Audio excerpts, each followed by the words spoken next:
Well, ladies and gentlemen, we are back live and inside the lab for our weekly live Q&A that unfortunately took a 1 week hiatus, but you know what? I'm not going to bore anybody with the semantics behind the situation. Just know that we are here, we are back live. We are, back in one of my favorite elements or environments as a content creator, and that is of course hosting our weekly live show, which will continue to evolve and continue to get better and have some really interesting topics and live stream activities, if you will, coming up here in the near future. But I'm excited. It feels like forever. It's only been, we took 1 week, off from live streaming, but it seems like it's been, forever. If you're here on the replay, and you're watching, first of all, welcome. You might want to probably fast forward about 20, 30 minutes if you are here on the replay and you made it this far. But I want to welcome in Sparta Rules. I see Anthony just stepped on to the chat. It's good to see you, brother. And XLR Gaming, that is Cliff. It's good to see you both. But yeah, and to anybody else that's watching, again, we rescheduled last week's live show. I was a little down. I was kind of recuperating from a sore throat and a mild sinus infection, but everything else is on the up and up now. But you may every once and again see me sipping from my cantina here. It's just some good old fashioned herbal tea, and it's going to help me stay fresh, invigorated, and just able to and help me be able to deliver an impactful show. That's what everybody's used to around here, right? But yeah, and this week's live show, I mean, you could consider this a catch up, a catch up series, or not a catch up series, but just a catch up live stream, if you will. But we are discussing, PC gaming here in 2021, and is there any value left on the secondhand market, because the new market still continues to be a little ravish. But depending on where you are watching from, that's your country, or if you're here stateside, your state or county. Things could be possibly looking on the up and up here, with supply chains being less constricted, with low manpower and state and federal or local restrictions that reduces the amount of workers they could possibly have on site or at a fabrication process, like over in TSMC. But on the other hand, with tariffs and the tax increases, those things will still very much be in effect. So we still could see new graphics cards priced slightly higher than what we're used to, and even what the suggested reselling price is, aka the MSRP, right? Cliff says honey and lemon water. Warm is good for that lab. Local honey. Yeah, I do have some honey here in my cantina. But yeah, I mean, honey is a great, you know, medicine, a form of, has several medicinal properties. But yeah, absolutely, absolutely. Got to keep the honey going. Shout out to our moderator. Shout out to everybody who's watching, who's here currently with us now. If we give a little bit more time for more people to trickle on in. And again, if you're on the replay, you might want to fast forward a little bit ahead. But we are discussing the used market right now in the current scope of PC gaming that is here in 2021. I still get inquiries. I still get asked questions about, what about X graphics card, or how much performance can I get out of this particular graphics card. It always boils down, it almost always comes down to, or boils down to, how much money the consumer, right, or the enthusiast gamer builder, it all depends on how much money they have, and what they really want to get out of their PC gaming experience. Because we all want to experience games in their highest possible fidelity, right? In terms of graphics and FPS output. We all want to experience PC games in the highest possible fidelity, but sometimes one's budget may not accommodate for that. So it still very much is tricky consulting and trying to help clients complete their build and finish up their build, especially if they're not interested in the newer graphics cards, right? Like RX 6000 or 3000 series NVIDIA graphics card. And essentially 2000 series graphics cards are discontinued, or they're no normally being processed or fabricated by NVIDIA and TSMC, but they're very much still new variants and newer graphics cards, RTX 2000 series, say, on the shelf, and even then they're still incredibly high. a graphics card, like a 2000 series graphics card that I would recommend, even between like a $400 to $500 budget, would still very much be an RTX 2060. And I typically see them on eBay and sometimes offer up. Some of the sites we're gonna go over here in this during this live stream, but I still see those graphics cards selling for 30 to 40% more than what their MSRP was. Throw their value, put their value aside, right? And how much they're worth, say, if there was no tech demic, if there was no GPU shortage, um, what would the RTX 2060 really be valued at? And very much still under $300. So once you take into consideration that RTX 2060s are selling for 30, 40% more than their MSRP, it makes dealing with or absorbing the impact a little harder, right? Because you're not only paying for a graphics card that already costs more than what it did at brand new. It doesn't have necessarily brand new value attached to it. And that is going to be the name of the game throughout this live show. And that's the live stream. And that's value, right? Value, value, value. It's what I originally built this channel on, right? And something that is even more important now, and that is the secondhand market. Really don't see a lot of larger tech channels. Come on, y'all all know who they are. You really don't see a lot of larger tech channels covering the secondhand market. It's almost like they want to act like it doesn't exist, right? My guy Brian over at Tech Yes City, obviously notwithstanding, but all the other ones, you don't really hear a lot about the used market, how viable it is it even worth it as a viable option? I mean, these things you just typically don't see, or you don't see content coming from a lot of those larger tech content creators. There's still very much push the new products and the new hardware, which is okay. Nothing wrong with wanting the latest and greatest. It's just right now, even for enthusiasts who are uninterested in the latest and greatest, they still find themselves in a position where they can't find a suitable graphics card, right? A suitable graphics card. Now, I've seen a couple previous generation graphics cards up for sale that make for alternatives that are better than an integrated solution, even if that's on the highly coveted and spoken well of, and a CPU that we talked about numerous times in the previous live streams and also in previous videos, and that's the AMD's Vega 8 and Vega 11 integrated graphics CPUs, the 2200G, the 2400G, the 3400, and the 3200G, I believe it is. And now I just saw benchmarks are starting to come out for the Zen 3 integrated graphics, or CPUs with integrated graphics. So, and especially if you're on an Intel, based graphics card. Um, I'll share a quick story here that's very much relevant to this conversation. And it's on my daughter's computer. My daughter's computer, she has her own, computer in her room. It's one of the reasons why I don't really see her as much. But she has her own computer in her room. And here lately, she's evolved past, say, like Roblox.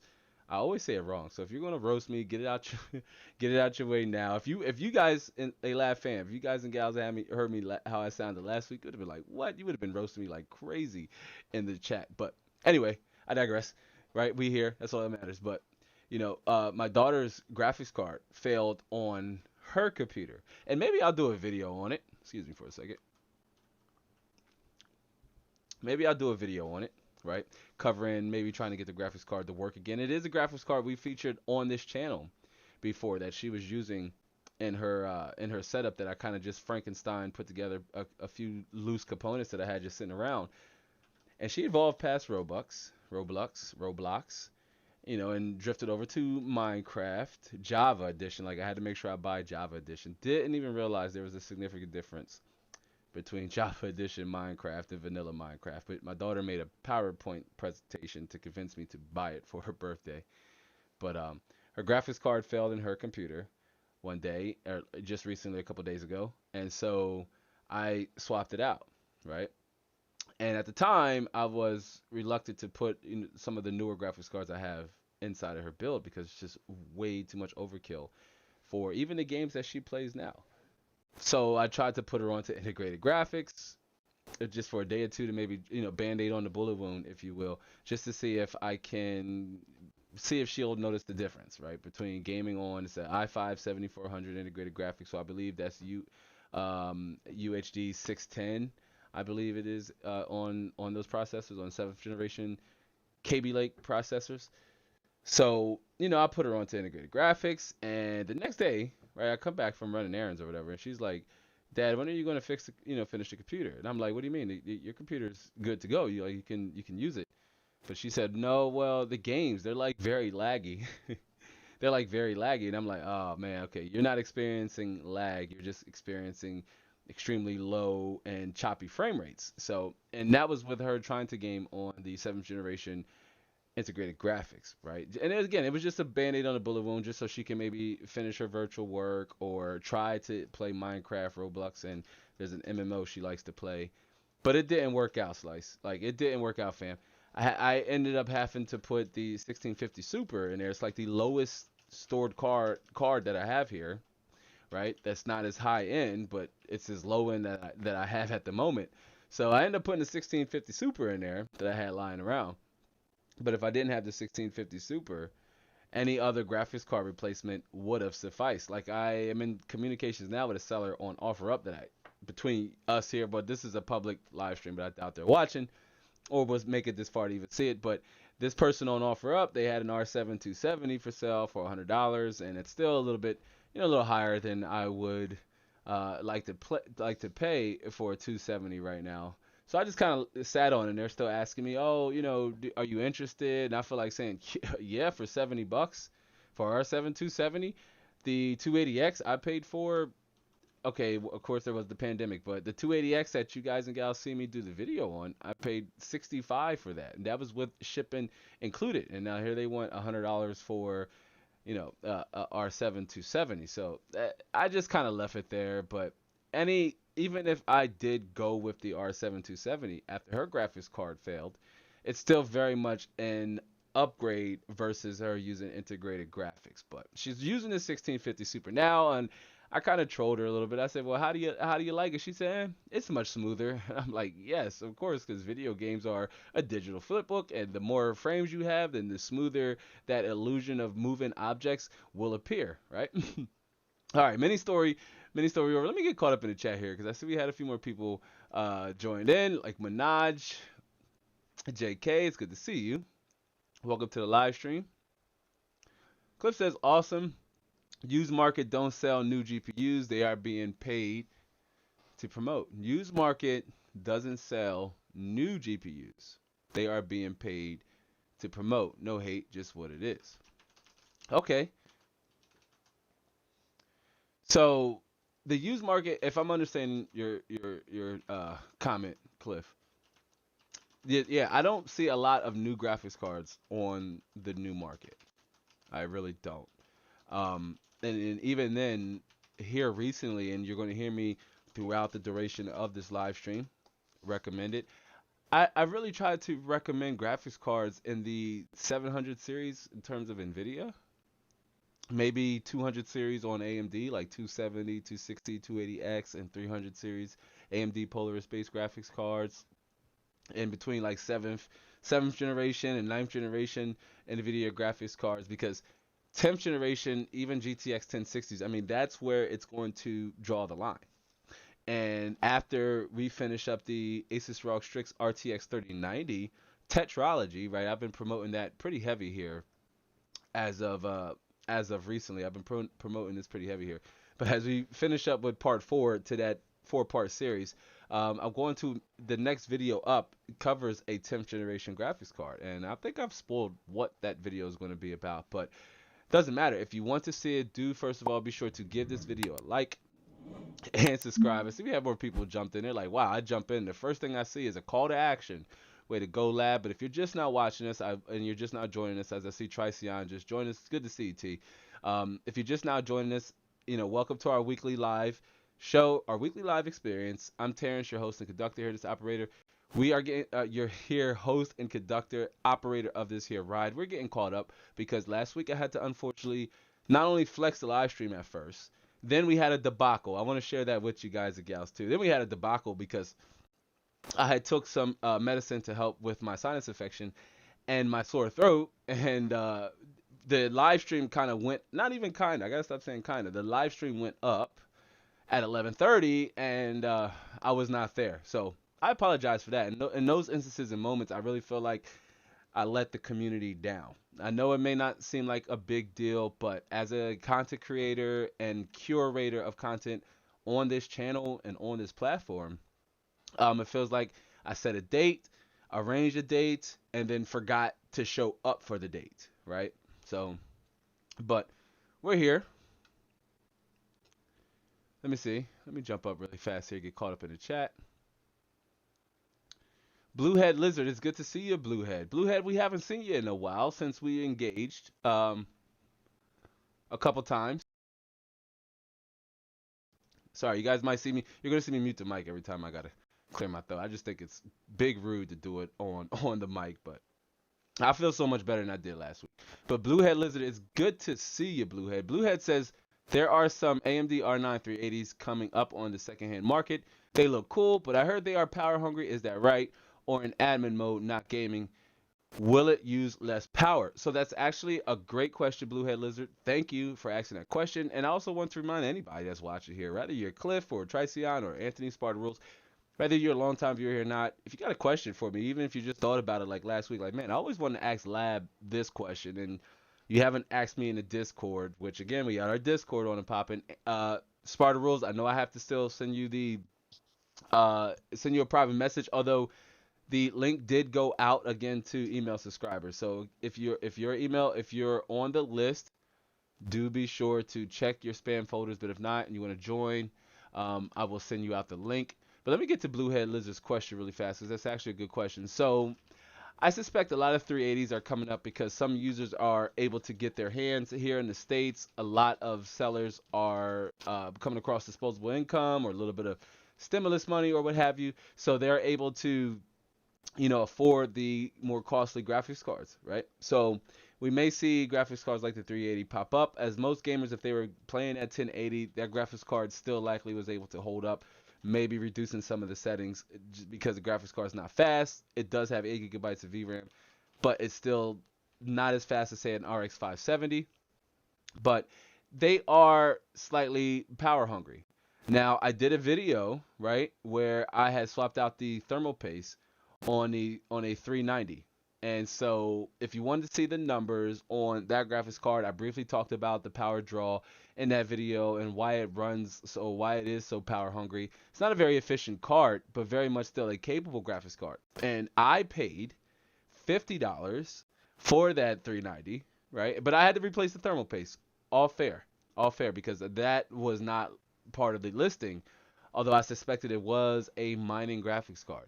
But if you want to check out the numbers, Bluehead Lizard, check out that video. You can find that in the, I believe, most popular videos playlist. And I'm not really sure. I mean, it's really both admin mode or gaming mode. Even if it did use less power in admin mode, you're probably looking at a difference of 15 to 20 watts. Like, it's very negligible at best. Triceon says, I didn't get my notification again. Yeah, I don't know what's up with that. I don't know. I don't know. That sucks. And I know I told myself I need to make sure I share the link over in the Discord a little bit more often before we go live, and at least from the very moment I scheduled the live stream. So that does suck, Triceon, that you didn't get the notification. But this is why I also do try to keep the live streams on a consistent date and time every Saturday. If you're just now joining us, I see we had a lot of people just now joining us. Welcome to the weekly Inside the Lab Q&A, the weekly lab experience, Inside the Lab weekly live experience. If you're a first-time viewer, please do let us know in the chat, or if you're a fellow creator also too, let us know in the chat. But Triceon, that sucks, but it's good to have you here. I know you said it's not your fault, it's YouTube's. Yeah, it's just one of those things. One of my frustrations with YouTube is that they're constantly rolling out new features before fully mastering the concepts of a previous feature. For example, stories, which is something I would love to get a hand of. Like, I cannot wait until I unlock YouTube stories. Stories is also very much in beta, and not a lot of creators take advantage of stories. And then Now we have shorts, which I'm indifferent. I'm glad we have a lot of the Lab fam here, a lot of our core audience members. I see Skitty Live just popped in. It's good to see you, Scott.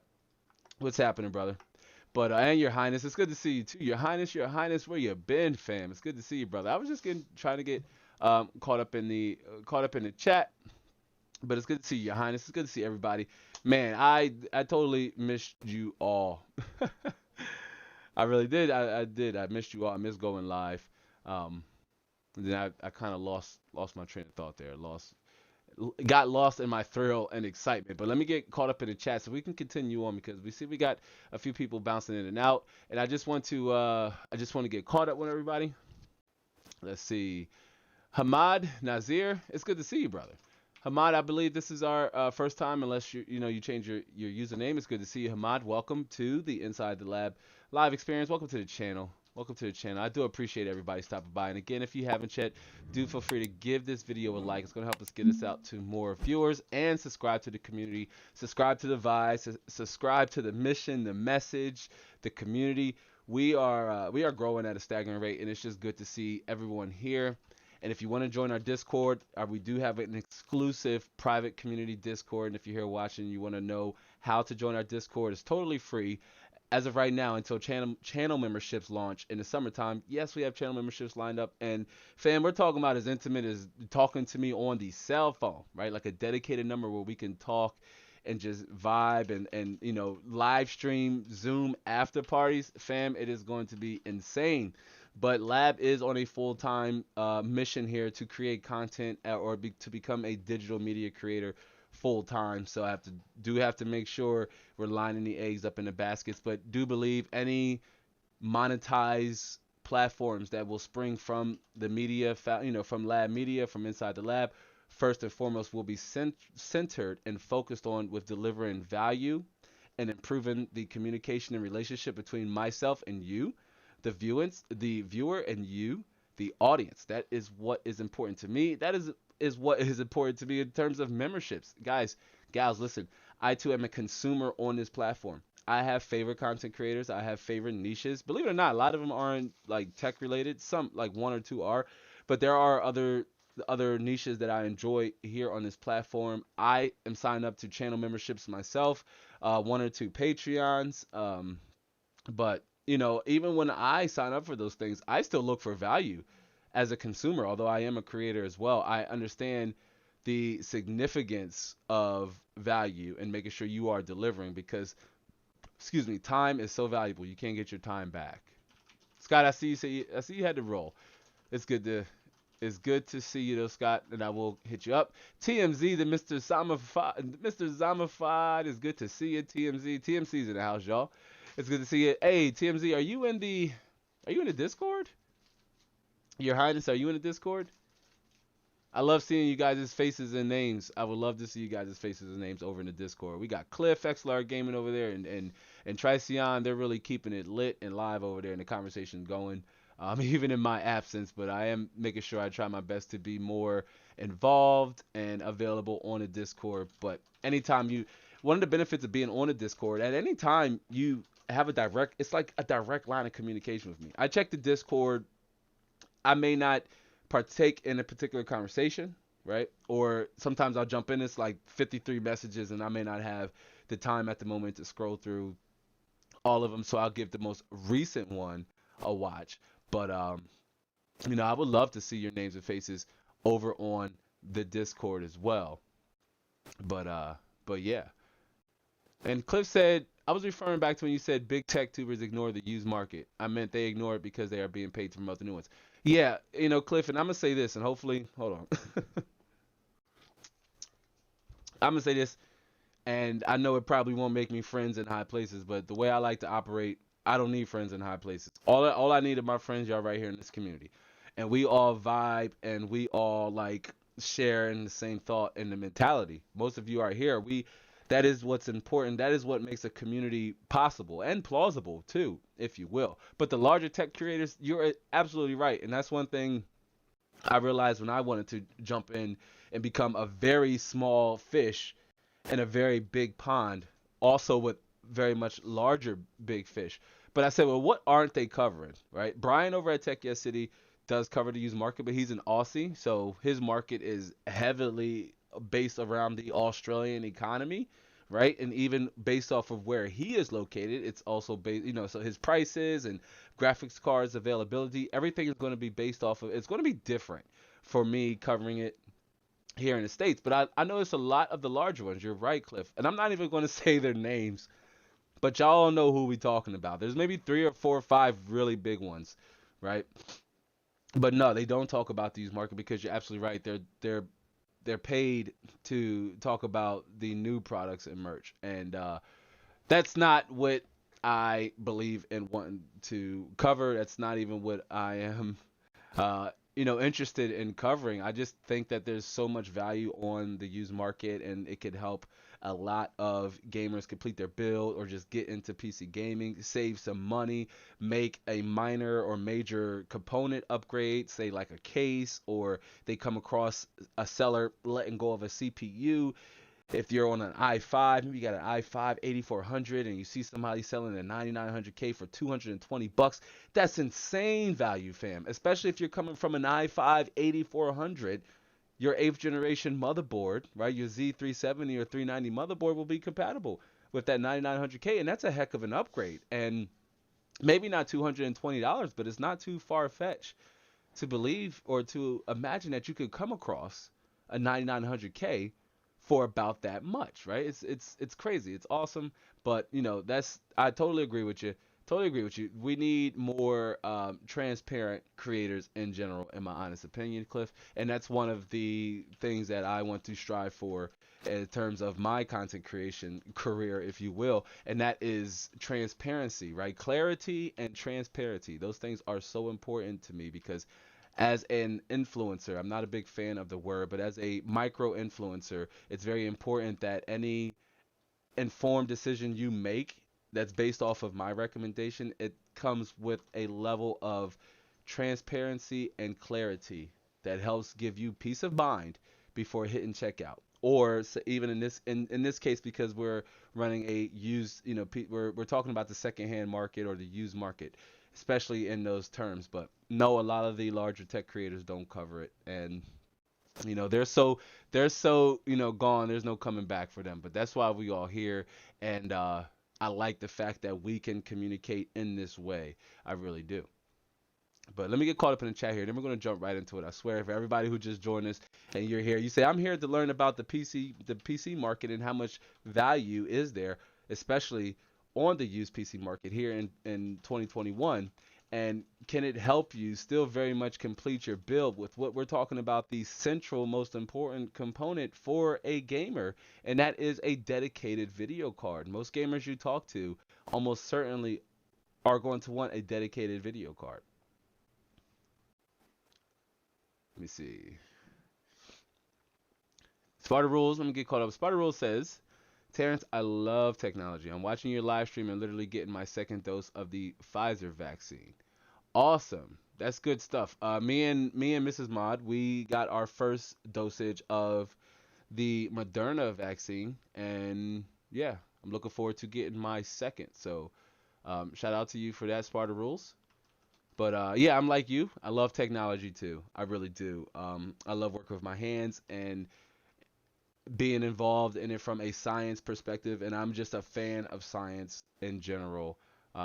This is why I like that here. A lot of, I'm not going to get too political because I absolutely positively do not like involving politics into the fold of creation, but I do like that when governments make their decision based off of science, because science just doesn't lie, and computer technology is so heavily involved and based around science, human level science, that I typically enjoy all aspects of it, and that's really dope. And yeah, I really want to take the technology scope slightly beyond just gaming, as I want to get into more peripherals and things of that nature.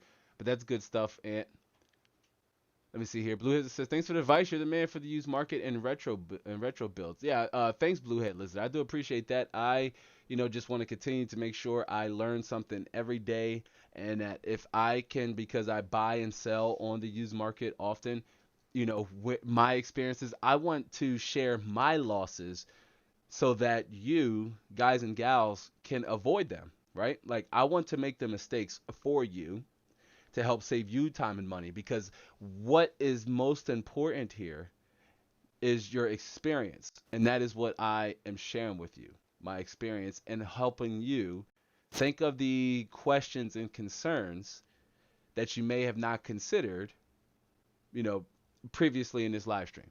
So, Bluehead Lizard, awesome stuff. I appreciate it. And you're in the right space, fam. You're in the right place. Bluehead, you're going to want to stick around because you're going to find out how you can sign up for our Discord. And I want to see as many of you over there as possible, because the Discords, I see, yeah, TMZ says, no, sir, not yet. That's all good. I'm going to show you how you can get into the Discord community, because the next wave, I'll probably do a third email. And then after that, I'll just leave it up to you, having members reach out to me on Instagram or over on Twitter, sending me a DM, and I'll shoot them a private link to get the invite. Cliff says, wife is watching with me. For a minute, she says hello. Oh, okay. Oh, good. Cliff will say hello to the missus from me and my lady, my wife, Mrs. Mod. I tell her I appreciate her chiming in. And hello from Maryland. All right. And Gamer001. It's good to see you, Gamer001. Hope you're still with us. I believe I never came across your handle, but Gamer001 says, hey, fam, what's up? What is happening, fam? It's good to see you. Just a curious question. I'm upgrading my PC, so will I get performance lifted from going from R5 3600 to 9700K or 10600K?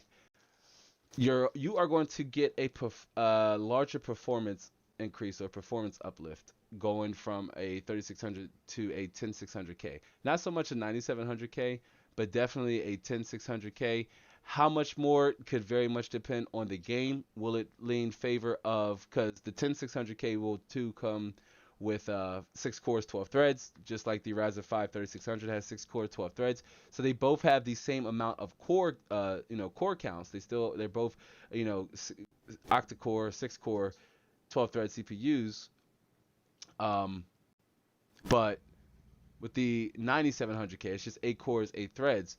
Might be a little faster, but this very much depends on the type of games you play, what you play.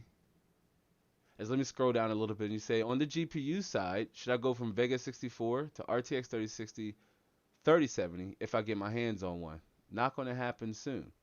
Well, soon is, you're right.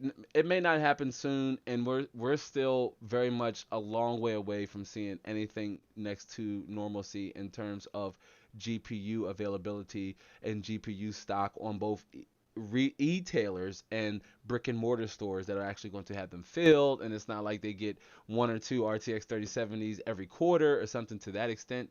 But your Vegas 64, you're likely going to game on that for quite a while now. But if you game at a higher resolution, consider the RTX 3070. If you want to stay at, say, 1080p and you maybe just want more FPS, higher FPS output versus the Vega 64, then go with an RTX 3060.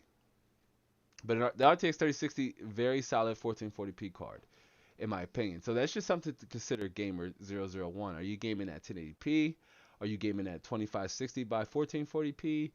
Are you more focused on increasing your resolution or increasing your FPS? But great question. And Mrs. Amfi said it got my second. Oh, okay, awesome stuff. TMZ is fully vaxxed. Okay, good. Good for you, TMZ. And XR Gamer says Vega 64 under Vault and overclock can it still hold its own? Can still hold its own, huh, Gamer? Yeah, and under Vault can definitely help you with the Vega 64's power draw, because man, oh man. And I'm wondering how much overclocking can you get out of Vega 64? Maybe an extra 30, 40 hertz on the core.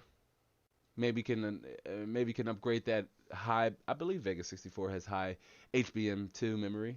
I could be wrong, but still, nonetheless, a solid graphics card. But all right, can you believe it or not, fam? We haven't even jumped into the housekeeping, which I kept saying that I want to make sure everybody knows how they can get access to the Discord. And I tell you what, if you give me a minute, because guess who didn't set up our housekeeping segment stuff? Come on, fam. This is what happens when you, quote unquote, have to take a week off. But nonetheless, we're going to jump right into it. And if you're just now joining us, again, welcome to the Inside the Lab weekly live Q&A experience. We are getting ready to segue over into our housekeeping segment, which if you give me a minute, oh, there we go. It's actually already brought up. So we're just going to slide this over here, bring this down a little bit. You guys are seeing me.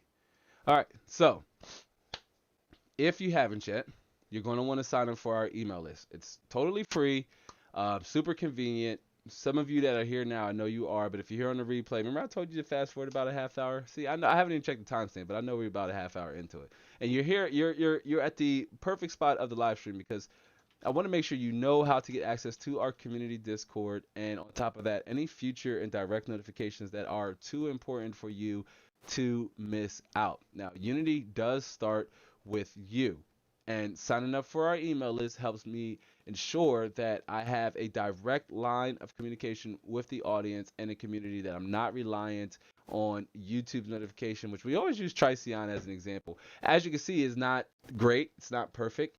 You don't always get the notifications, and when it's important or meaningful content drops, I do want to make sure that the community at core is informed and aware of said content. So this could happen by making sure you are signed into our email list. It's totally free. Only thing I need is your email address and of course your first name, so we know A, where to find you, and B, what to call you. You can find the links to all of these things that I mentioned and discussed throughout the live show down in the basement, which is AKA the description box. I'm gonna have to start leaving that as an as a trivia. But you can find the links to all of these that we're going to discuss, all of these links down in the description box below, down in the basement. You're going to want to sign up either at any point during this live show, but make sure you come back, right? We got a lot of value to deliver here.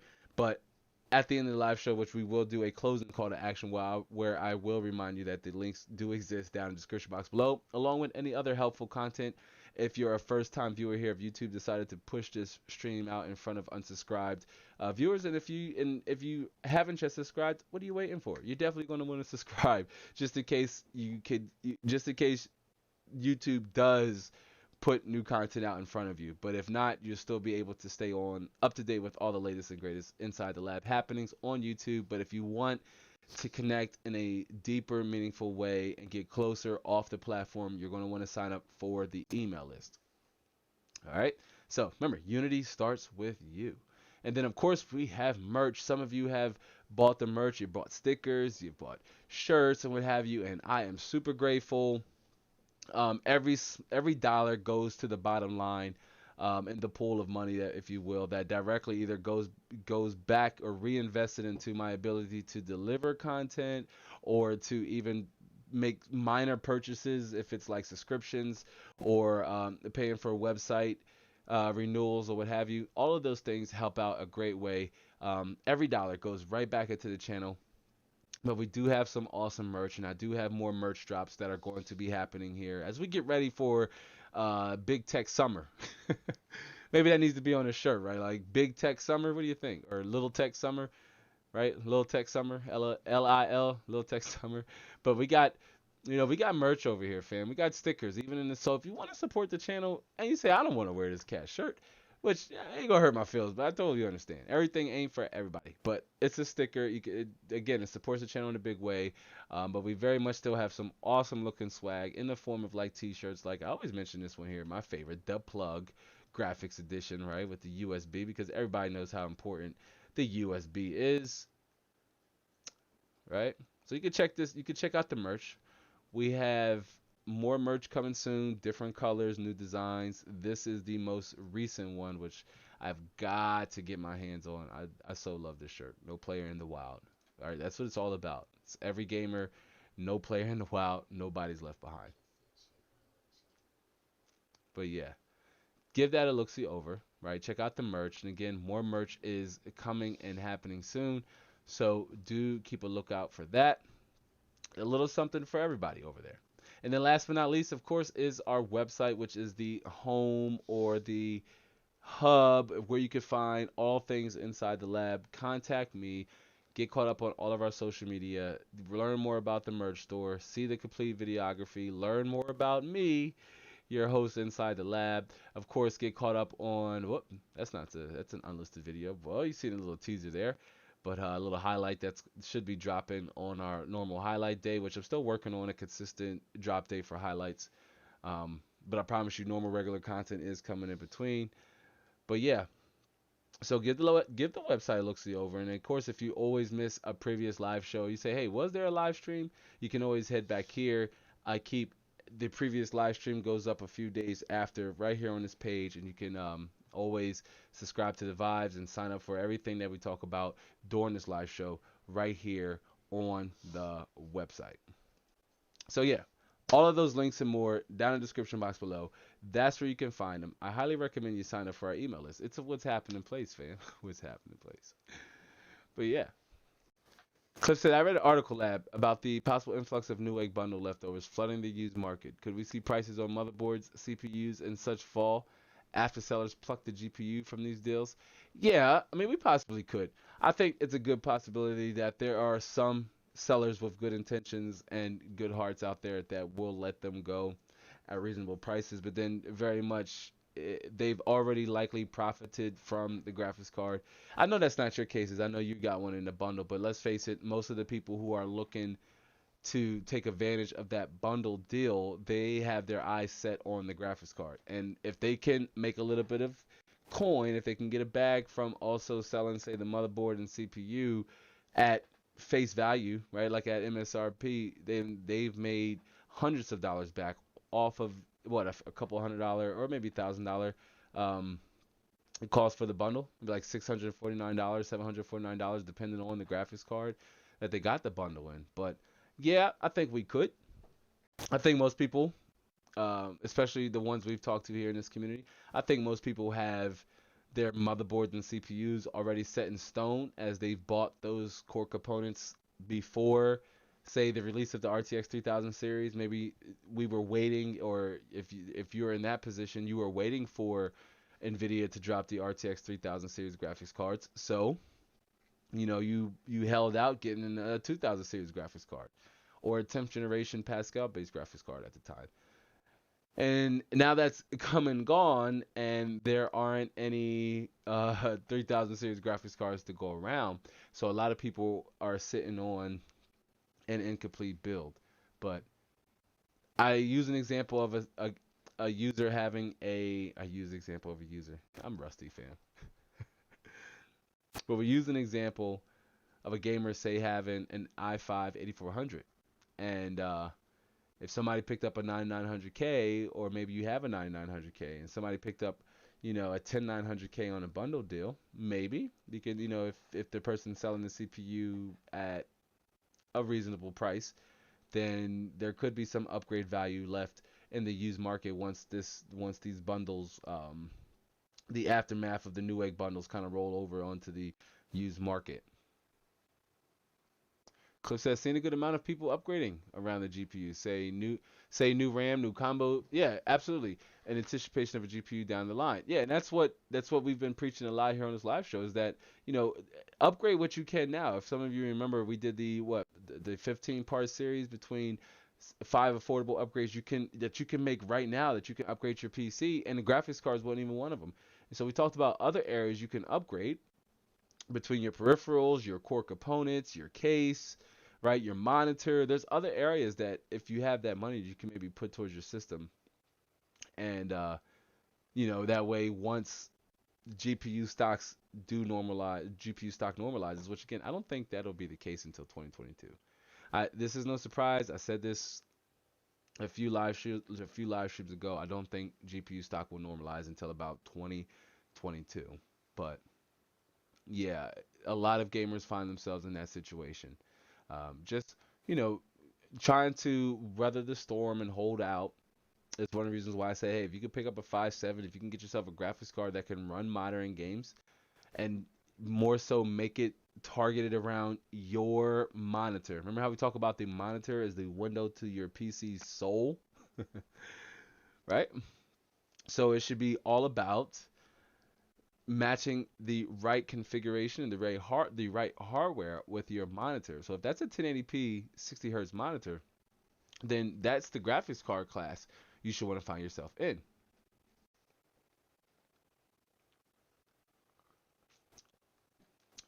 Tracian says, I wish we had something like Newegg Shuffle here. Okay. Understandable. I mean, it does suck that everybody is affected by these issues or this particular issue, yet we all don't circumvent the issue the same way, right? Like, but Tricion is affected by it. I'm affected by it. Cliff's affected by it. TMZ, Bluehead Lizard, everybody, right? But we all don't have the same. We all don't have the same ways to get around that limited availability or these inflated prices, which is unfortunate. But I'll tell you what, let's jump right into it as that's a. I mean, I agree with Tricion 110%. I do. I do. But that again, this is why, we have the huge market. And I see if you're just now joining us, we are talking about PC gaming in 2021. As always, what else will we be talking about here? And of course, getting caught up from last week's live stream hiatus.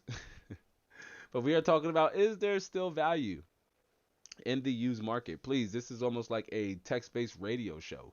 If you have any experiences in the used market, if you yourself have been trying to get a graphics card on the used market, or even a CPU, a motherboard, a case, doesn't matter. If you browse the used market, if you browse the used market, let us know in the chat some of your experiences. Maybe some of these things we're going to discuss, they're advanced for you, and that's fine. This is where I say share your experiences with the community. Trisan says, I've checked the used market. I see used GPUs selling for above the MSRP. Yeah, and believe it or not, fam, never once will I tell you that that won't be the case. Um, that won't be the case. I mean, even over there, they're still very much overpriced, and I just think that's just the nature of humanity. I cannot speak for other markets, right, or other localities, right, or other countries. I can't speak for other markets, but I could tell you here, the American market is very capitalistic heavy, right? Drinking from the Wonder Woman cup. But the American market here is very capitalistic. So if there's an opportunity to turn a profit, most sellers will, unfortunately. Even though you should say, if I want to sell a 2080 Ti for what it's worth, I will lose out on money, and that's not really smart business. That's not how you it's not how you make money in this economy. Somebody else is making money off of you. If I sold the 2080 Ti, right, for what it's worth, it's somebody else is just going to turn around and sell it for $200-300 more and make more money. Why is that? Because the American economy is based off heavy capitalistic, very heavy capitalistic. So there are a lot of opportunistic sellers that they're even selling older graphics cards for 30% more than what they should be worth. It's a hard pill to swallow. I totally understand. But this could be the new temporary norm because my disposition and my stance is PC gaming's always been expensive. It's always been expensive. When has the PC gaming like been an economical endeavor versus the alternative, getting a console? I'll wait. No, I won't wait because that's bad for the live stream. But historically, PC gaming's always been more expensive. Now it's inflated, sure, but we cannot control price inflation. That's out of our control, right? And Tritian says people are selling RTX 2070 Supers for 800 euros. That's about right. I've seen 2060s here. I've seen used 2060s for about 600-700. We're going to pull it up. We're going to look at here a few of the popular used sites here as we jump into the meat and bones of this live stream. But I can believe it, T. Unfortunately, and certainly an RTX 2070 Super isn't worth $800. It's very much a capable graphics card, though.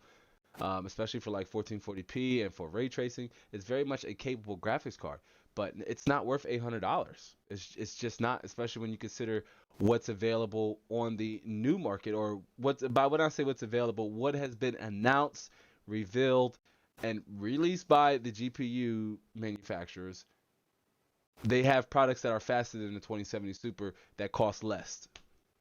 We're going to talk about that more because that is the used market in an eggshell, right? You have graphics cards that necessarily aren't old or outdated or far from even obsolescence, right? The 2070 Super in this example, but it's not faster than say an RTX 3070, which would cost you less than that $800 if things were normal. But if things were normal, your 2070 Supers wouldn't be going for 800. They'd be going for like 350, $300. So even if you sold your 2070 Super for what it's worth, you know that you're missing out. You're losing out. And so you're doing the right thing, in my opinion, because I'm not here to tell you what you should do with your money or your hardware. I'm only here to recommend what you should do with your hardware and money. But you're holding on to it. That's what I'm doing with all of my graphics cards, holding on to it. Unless I can verify with the seller that it's going for them for their build, which as a private system integrator, really wouldn't be that hard because they want help and information on either how to get their build finished, have somebody else do it, or help them with the process. Which if you build before, you always somebody's going to help. But right around that installing the pin section, and if you've never done it before, it's quite intimidating. Installing the BIOS and installing Windows and things like, or updating the BIOS and installing Windows, those things like that. It's just very intimidating, and it's not for everybody. Not for everybody, fam. Woo! All right, man. I'm getting pumped. Cliff says almost more value in the new market, especially if you can get it if you can get it at MSRP factor, in warranty, etc. Closer than ever. Used versus new proposition. Well, yeah. If in my opinion, if we're not talking about graphics cards, absolutely, absolutely. Like if we're talking about CPUs, one could argue that there's more value in like paying for brand new CPUs than there is a used CPU. But with the graphics cards, it's still with your graphics cards that's not necessarily the case. If you can find one, sure. If you can find one, there certainly is. But like especially with the RTX 3060 and the RTX 3060 Ti, I believe what 329, $300 respectively. And Tricean says I'm holding on to it because you could just use it as a passive income. I can potentially make more than selling it, no matter at what price. Yeah, if your hardware is a money maker, it's so important. If your hardware is a money maker, it's fast money to sell it all at once. Totally agree with you. Tricean's going for the long game. They're playing the long game, the long con. And you have a point. You can make more money in the long run versus making, say, quick, fast money off top. But it really boils down to your scenario, your needs. You need your graphics card, like you said, to make money. Bluehead says, in my small country in Europe, the secondhand GPU market has shrank by 80%, and prices of usable old cards like RX 570 have doubled from 100 to 200. 8 gigabyte version is very popular and it's 400. Ouch. So Bluehead, I'm not sure your country, but I believe that your currency may be euro. I could be wrong, and pardon my ignorance if I am, but I believe your currency could be euro. And if that is euro, I think the conversion is like some 15 to 20% USD. And that's not bad for an RX 570. RX 570s, and I say not bad within the grand context of things, right? But I see typically RX 570s for about 220, 250. RX 570s with 8 gigabytes, maybe 350, and then yeah, RX 580s though, still very much over that $400 price, but that's still not too bad considering all things considered. It's still not that bad. But yeah, the RX 570, I sold my RX 570. This hurts, fam. This hurts so bad. 3 years ago, I believe, I sold my RX 570 4 gigabyte for $75. 75. That is what it was worth at the time. It wasn't even worth over 100 at the time. And I sold my RX 570 at an Asus ROG Strix RX 570, and I sold it for uh $75. That hurt. I'm gonna talk about that. That hurt. That hurt. Considering all things now, that person could easily have made right now could make possibly 3 times what they paid for it. Although it's certainly not worth that. They made more money off of it's built equity up, and normally the market is a little bewildered behind this because normally PC parts don't do that.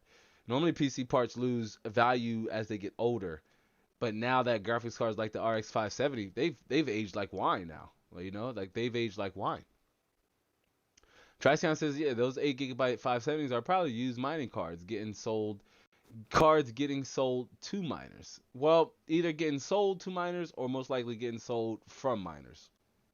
As I'm not completely familiar with the crypto market, but my understanding is between 10th generation and 2000 series 2000 RTX graphics cards get better rates than 570s. This is why I even seen Brian had picked up a whole haul of RX 570s. There's still a lot of money in cryptocurrency right now, and I just find it when a crypto miner wants to sell off their graphics cards in that manner, if they still want to continue that business, then they're likely just buying faster graphics cards. And that niche or that community is so woven, they know how to get they pretty much sell graphics cards amongst themselves and likely trade in Bitcoin doing it. It's the truth. But good stuff though, Tricion. I appreciate I appreciate adding value to the conversation. That's what it's all about. And please, again, feel free at any time to chime in. Add value to the conversation and the vibes. And if you have any questions, also do feel free to ask at any point during the live show because we're going to jump right into it. We're going to jump right into the meat and bones because this is what PC gaming in 2021. This is what it is. It's a lot of limited availability, inflated prices due to limited availability, tariffs, and what have you. But, you know, this is PC gaming in 2021. And is there still value in the used market?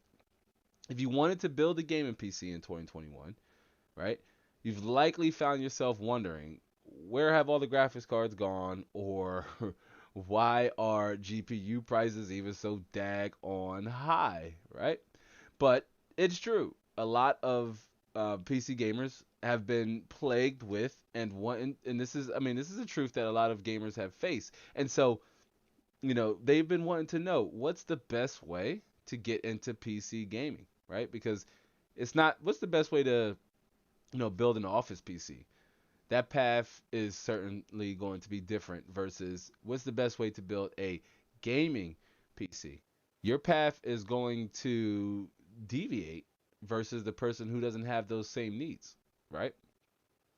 But the often ridiculed yet tried and true used market has helped both enthusiasts and beginners with finishing or starting a new build. But is there any value in the secondhand market here in 2021? That's exactly what we're discussing in this live stream. I'm your host, and if this is your first time here, I'm sorry, if this is your first time to the channel, I'm your host and operator of this here ride. If you have any questions throughout the duration of the live stream, please feel free to ask. Without that, let that out the way. Let's jump right into it. Before I do, let me get caught up in the chat really fast, fam. I hate missing out on questions, right? Because Zeisty, it's good to see you, Zeisty. What's happening, Zeisty? Welcome, welcome, welcome, Zeisty. Before I take a sip, let me ask you a question, Z. You in the Discord? Are you in the community Discord? I'm trying to get as many people over to the community Discord as possible. Like, I want to make sure I could talk to you guys and gals outside of, the normal live stream. So, Zeisty, make sure if you haven't yet, sign up for our Discord with the links that I've been sending to our email subscribers. And if you're not an email subscriber, sign up with the link in the description or hit me over on Instagram and Twitter DM so I can send you the invite link. But I am very adamant about only offering it to those who are signed up for our email list because our email list, I consider if you signing up to our email list puts you in this higher echelon of, the core audience, right? Sign up to our email list. Like you are in another ballpark. We have over 2,000 subscribers here. Obviously, I don't have over 2,000 email subscribers, but those of you who sign up for the email list, that puts you in the core of our audience. If you are over in the Discord right now, you are a founding member of that community pretty much. I consider it like a neighborhood, right? We're all there in a large neighborhood. We are all equal, right? Everybody. And we all have our own personal little real estate, our own personal space, but we're able to come together and group within group chat and within group context. And I have so much more interesting and upcoming programming to implement with channel memberships and the Discord.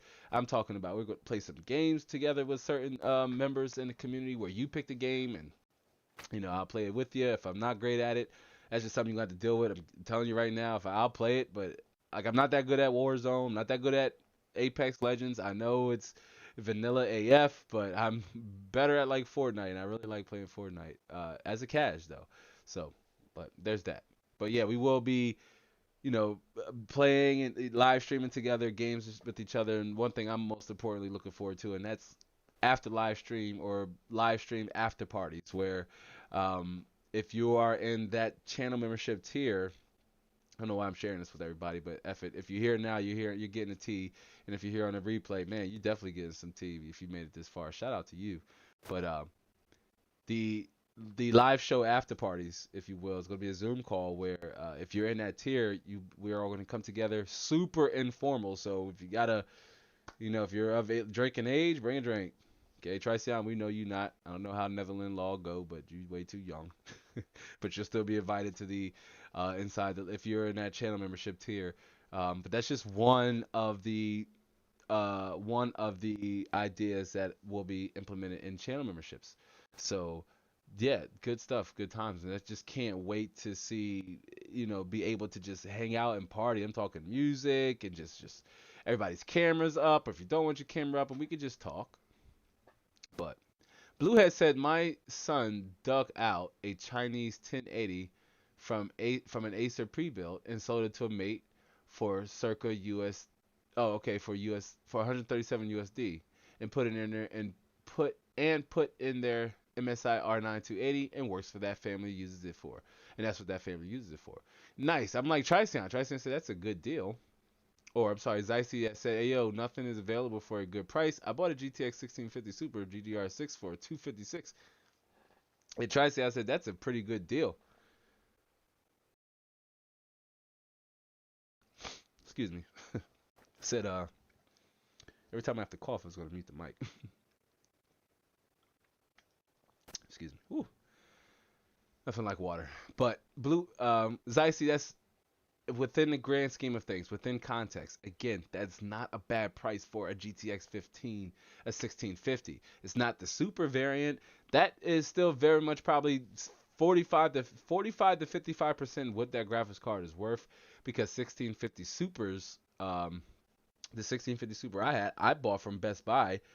I can't exactly remember the date, but the video we did on it, the 1650 Super review video I did, is super close when I bought that graphics card. But it was around early point of March, around 2020, and I paid 169 for my 1650 Super. So within the grand scheme of things, that's not too bad. Most people would jump on that in a heartbeat, and even then, there's still a lot of, dare I say it, resale equity in that price point. Especially if you were on a site like eBay where you could say start the bid. If you start the bid at 250, I can tell you what, you're walking the way up. Doesn't matter how much, you're gonna walk away up. So what I don't recommend, but you're gonna walk away up, and it's just because that's taking advantage of the situation, and that's why morally it's just not okay. That's just my opinion though. Morally, it's just not okay. Taking advantage of the situation. It's like, just because you can start the bid at 300 and it would still sell, right? But again, that it just straight up diminishes the value, because that graphics card is not worth $300 once you consider that's like an RTX 2060 6 GB, but are very close to it. And Bluehead, that's actually good for your son for finding. I mean, that's some serious lost treasure there, picking up a GTX 1080. And the person who bought it for $370 got themselves a really good deal, because even brand new, that graphics card. I mean, I paid $549 for my GTX 1080 at the time. So that's still not bad at all. Tristan says, I found an amazing deal on a 240 hertz monitor because of the Discord. Nice, yeah, and shout out to Cliff for that one, man. Cliff is very helpful in the community. He's like our community facilitator, if you will.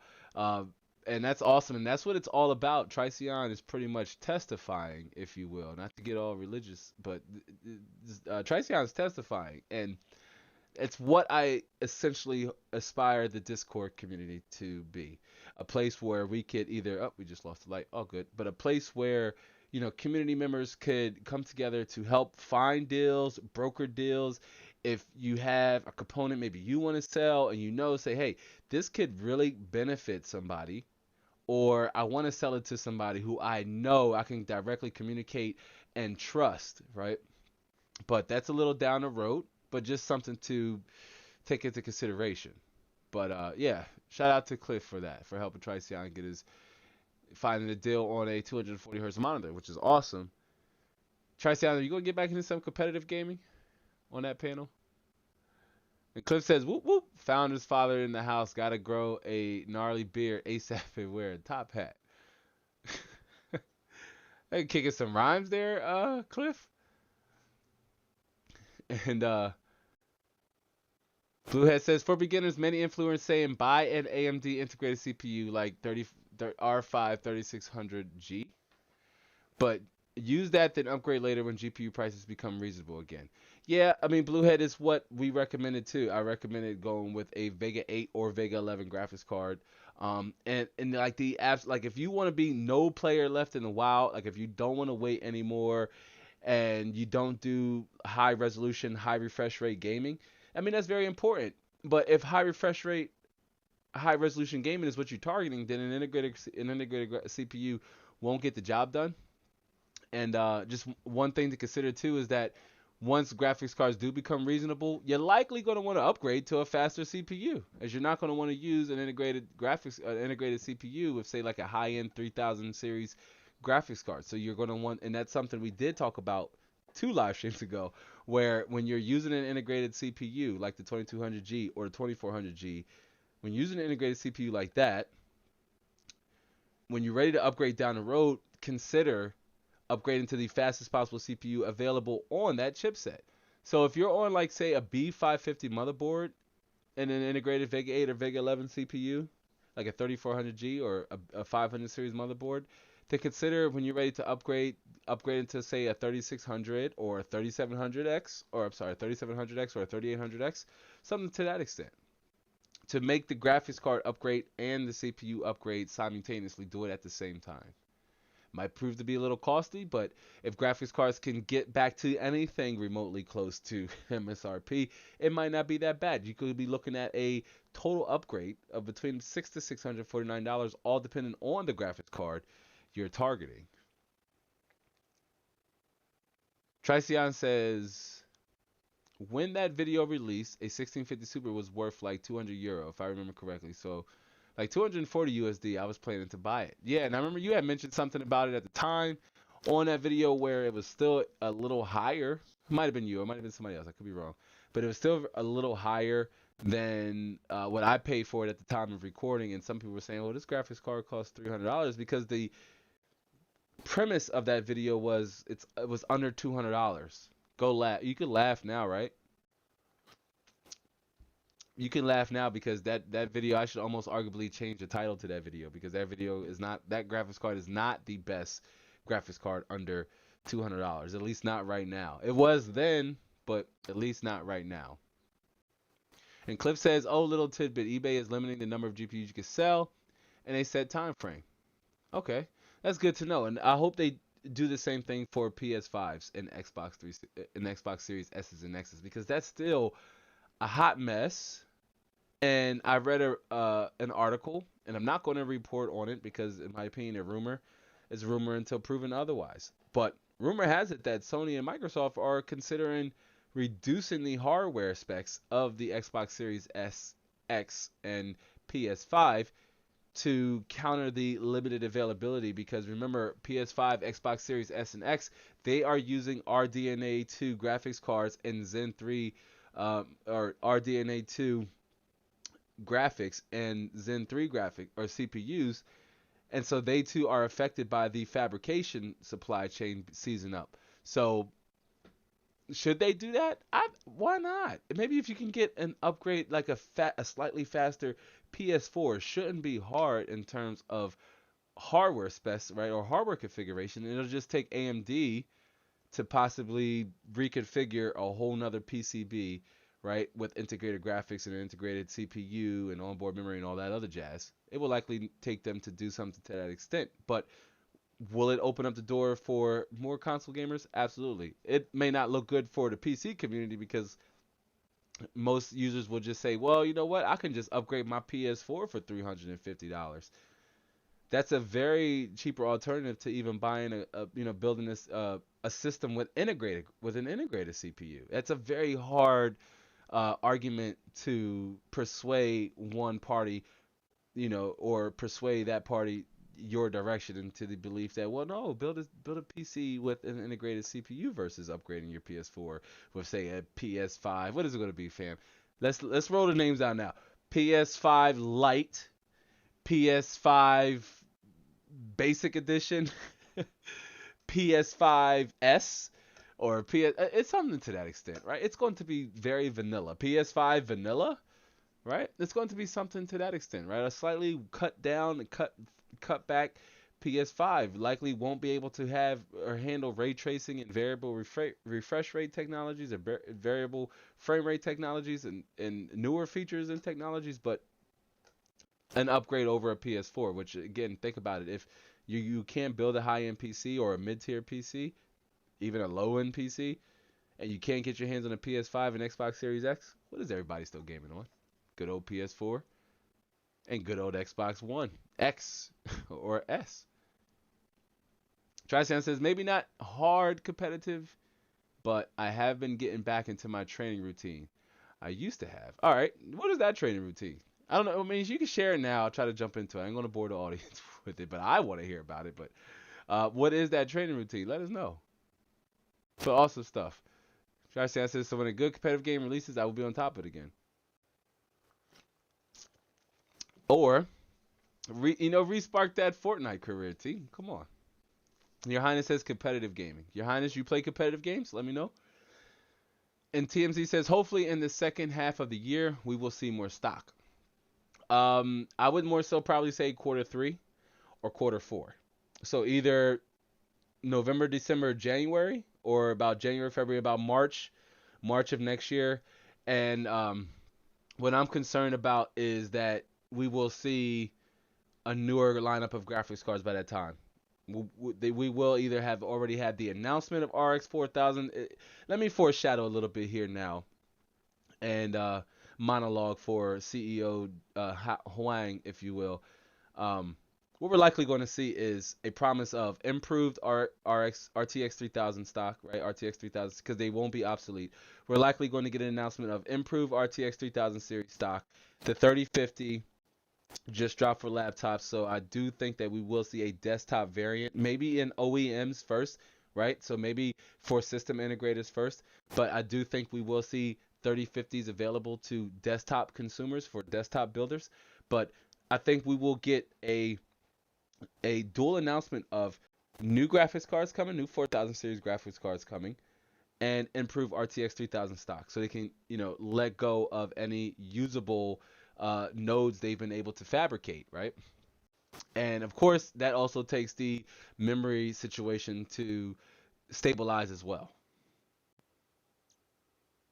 Mrs. Ma says PS5 Plus, right? Like a PS5 Pro Plus, because it's like not necessarily a plus, it's like a minus, but I know they wouldn't call it like a PS5 minus, but it's like they're more so taking stuff away from the hardcore PS5. It's like a PS5 Lite, Lite. That's what it'll probably be, like a PS5 Lite. Y'all heard it here first. On this day, March, whatever today is, 15th, I believe. Y'all heard it here first. PS5 Lite. it's coming. It's coming. Trice says, I meant aim training. Oh, okay. Good stuff. but also training with weights. Oh, nice. Okay, well, look at that. Try see I was bulking up. Trying to practice more than 45 minutes a day on my least good skills in aiming, and sometimes I just practice to stay on the leaderboards. Nice. So there's nothing wrong. I mean, I know professional athletes don't say go play pickup games, but they still very much find themselves in approved training settings and environments where even during the off season, which you can consider yourself in, or like a free agent, they still very much do things to, um, stay sharp on, to keep their skills honed and even to stay competitive. It's a very large community in the competitive field, and so many different players. Everybody's vying for the top, but hey, that's what makes competing fun, in my opinion. But speaking of fun, let's jump into right because again we're talking about PC gaming in 2021. Is there still value in the used market? Now, let's start out with first and foremost, number one. We've talked about it extensively leading up to this point of the live show. But yes, graphics cards are available, but they're still crazy expensive, right? It's like available and affordable. That's the only big, pro the used market has going. Like if the used market was completely dry and like the shortage was worse than it is now, fam, it would be so hard pressed to just stick with integrated graphics. It wouldn't even be funny. And you'll see again as we jump to OfferUp and eBay. Maybe I'll do Craigslist. I'm not sure. Craigslist isn't as popular as it was before. Probably OfferUp, depending on where you're living. But the Facebook Marketplace, OfferUp, all those places still offer viable options to pick up, used graphics cards. And depending on the generation, you may be able to come across a nugget every once in a while. XLR Gaming says, "Be right back. Gotta order some takeout." Sounds nice. Tristan says, "Yeah, that's what makes it fun." Yeah. Okay. Yeah, absolutely. I mean, hey, listen, right? Look, all fun or all work and no fun makes Jack a dull boy. You gotta have some fun in it, right? And TMZ says AMD just ordered chips from Global Foundries to help with the demand. I hope that helps. Yeah, I think the demand is still so high. It's like even with AMD injecting that little level of hope, they'll just sell so much quicker. The impact won't be noticeable. I think it's going to take batches for it to stabilize because they're just so ironically, I mean, I hate to love it. I say I hate to love it because it shows that, PC gaming is at an all-time high. There's more interest in it than there has been before, and I love that. Obviously, as a content creator, right? It helps the business, it helps the brand, but most importantly, it helps the mission because that is so much more important than the brand, right? The mission is to convert as many gamers over onto this platform as possible because this is the pinnacle of gaming. This is the best way to experience games. Jesse says, "Sorry for not joining in a bit." No, it's all good, Z. And TMZ says, "Not completely sure, but sounds good, T." And Trisan says, "For the GPUs, yeah. If I'm not sure. I'm sorry if your question is targeted to me, but oh, okay. Trisan says if it's for GPUs, I'm gonna be hyped. Yeah, because I mean that's Global Foundries. Global Foundries, see, I believe it was Global Foundries was able to free up some resources because AMD or Apple started manufacturing their, I believe, M1 chip. So Global Foundries was able to open up some of their resources to help with demand, but will it be enough? Time remains to be seen. As you can see, we've yet to feel that impact as of now, as of today of 2021, but that doesn't mean that that could very much change in the future. The best worst case scenario I'm optimistic for is we probably won't see graphics cards until third or fourth quarter um, of this year into the next. But graphics cards are available, but they're still expensive. Um, so in this scenario, and I believe we talked about this in this live show, but in this scenario, you will find yourself having to settle. More than likely, you'll have to find yourself settling for a GPU or a graphics card that you really didn't want, right? You need a graphics card to just complete your build. I used this scenario early in the live stream by pointing out that if you had most of your, let's say 80-90% of your parts before RTX 3000 series launch, and you said, "Oh, I know RTX 3000 series is coming up. I don't want to buy a 2000 series graphics card right now." Nvidia's launch reveal was like mesmerizing as they're toting graphics cards that were faster than a 2080 Ti at less than half of the price as a 2080 Ti. So of course it meant saying, hey, I shouldn't go out and you know get an RTX 2080 Ti right now. Nvidia is set to release a faster graphics card that's going to cost less than it. Well, you sat around, you waited, and that opportunity has come and gone. And if you said, you know what, I'm okay with that, I still very much want to complete my build though, you likely had to find yourself settling for a GPU that you originally didn't have your heart and mind set on. Now, again, if you find yourself in that situation, what I highly recommend you do is still get a graphics card that's going to power your resolution and at least match your refresh rate. Okay, if that's 1080p on a 60 hertz panel, right, very common. Still try to find yourself in a GPU class, like a mid-tier GPU class, 1060, 1070, 570, 580, right? If you got to go lower than that, like a 770 or a 780, you could be in a 1080p range, but you're gonna have to likely pay at lower settings because those graphics cards have like 2 gigabytes, 3 gigabytes VRAM buffers. The RX 570 has 4 gigabyte VRAM buffer if it's not the 8 gigabyte variant, which is still very much expensive.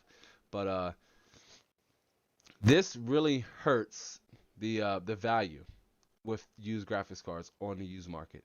The value here is that they are available or they're in stock, right? Like if we jump over to OfferUp, like I will here in a second, the value is that they're here, they're in stock, new and old, but you will still expect to pay 20 to 40% more for a GPU than it's worth, right? Especially at launch price or USRP, right? USRP is what I've branded as the used selling or used selling retail price. Is how much a used part should go for if it's obviously if it's secondhand. And if it's in good condition, that's something to take into consideration as well. If you're buying a used graphics card, you run the risk of something happening to it. If it could work while when the seller went to throw it up. And they have their pictures, their screenshots. It's good to ask as many questions as possible. The graphics card that I was exploring was R7 270, just as a backup older graphics card to maybe do some 1080p older work. I want to get back to the grassroots of this channel, and that's like what I believe it was Bluehead Lizard had mentioned about being that authoritative voice for the used market and for used market, secondhand gamers and gamers who want to find that value, that lost value on the used market, right? But that price inflation diminishes the actual value of the graphics card, right? Like I can't remember who it was. I want to say it was Bluehead. Let me see if I can scroll up. It was either Bluehead or Zesty. I can't. I'm sorry if I'm wrong, but the 1650 GDDR6 variant for $256, for example. Is the graphics card worth $256? No, fam. No, it's not. That's the new norm though, right? So again, the value is slightly diminished because the graphics card is more expensive than faster and newer counterparts. I mean, that's a graphics card at that point. You're close to a 3060, $300 RTX 3060, or it's hard to say anything else because the new market is just ravished with price inflations, and mostly it's due to tariffs and tax increases. And from my understanding, that is something that's a possibility that could be a continued norm for imported products. Again, remember, most of our chip manufacturers, if dare I say it, I believe all of them, TSMC, Global Foundries, those are all companies that are outside of the U.S. And so they are getting charged up the kazoo for tariffs and import taxes that are just having to that it's being taken out on the consumers, and it's not even fair, but it's the reality of things. So let me jump over to Where do y'all want to go first? I tell you what. Let's go to offer up first. Let's go to offer up first because, well, I want to choose offer up over Craigslist. Offer up is a little bit more robust than Craigslist. More pictures, a little bit more modern, and you normally can find some pretty decent stuff over here on offer up. But let's see, graphics cards. So here we go. 2060, $700. 1660 Ti for 430. Now, is that expensive? Yes, it is. It's not bad consider that I've seen 1660 Ti's going for more than even this here over on eBay. Some cases twice as much as this price here, right? And this person is willing to ship. You can when you're searching on or when you're searching for used parts and say like websites like OfferUp, Facebook Marketplace, I believe you could do it too. Try to toggle for, sellers that are willing to ship. If you're using PayPal, you want to use goods and services. This person has multiple pictures, what, 3, 6, 9, almost a dozen pictures up showing as many possible different angles. This is actually, excuse me, what you would want to see in for a seller. No issues there complaining about saying, oh, well, sometimes, graphics card overheating and was shut down, just selling it. No, it's card is clean, comes with complete everything you see in the pictures. Now, this doesn't have a timestamp or showing a graphics card in working order. You're not always going to see that, especially on OfferUp. A little bit more common on Facebook. But if they have working pictures, it always doesn't hurt to ask. It always doesn't hurt to ask. What are they going to say? No? Well, use goods and services, right? But $430 for a 1660 Ti. $485 for an RTX 2080 Ti. Now, this isn't a bad deal at all. They have multiple pictures, although the quality is not all that great. But they have multiple pictures of the graphics card. It's just this price concerns me because this is actually not that bad. This actually has me wanting to pull the trigger now and put an offer in. But I have the same RTX 2080 Ti. $485 is not bad at all. But again, this person has, let's see, and he hasn't been overclocked, 100% working condition. This GPU will come with the original box, packaging, etc. You can text the person if you want. I'm not worried about there. This is a public OfferUp is a public platform and they put their number publicly on their listing. So, but again, no pictures of working on order, only four. But it would, you can ask what I would do in this scenario. I would say, hey, can I see a picture of the PCB lip? You could see it right here a little bit, but can I get a better shot and like right there? But it's not that clear. Like, can I get a closer shot and maybe a closer shot of the power connectors just to make sure nothing's displaying any like crust, or rust, or erosion, corrosion, anything of that nature that may give you a warning sign that something's wrong. But $485, is this value? Sure. Let's head over to eBay really fast. Let's see, EVGA RTX 2080 Ti for the Win 3 Ultra. $849, 5-day left bid. Wow. So, is it too good to be true?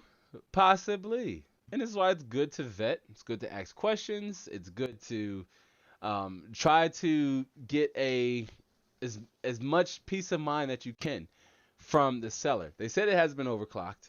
You can't disprove that.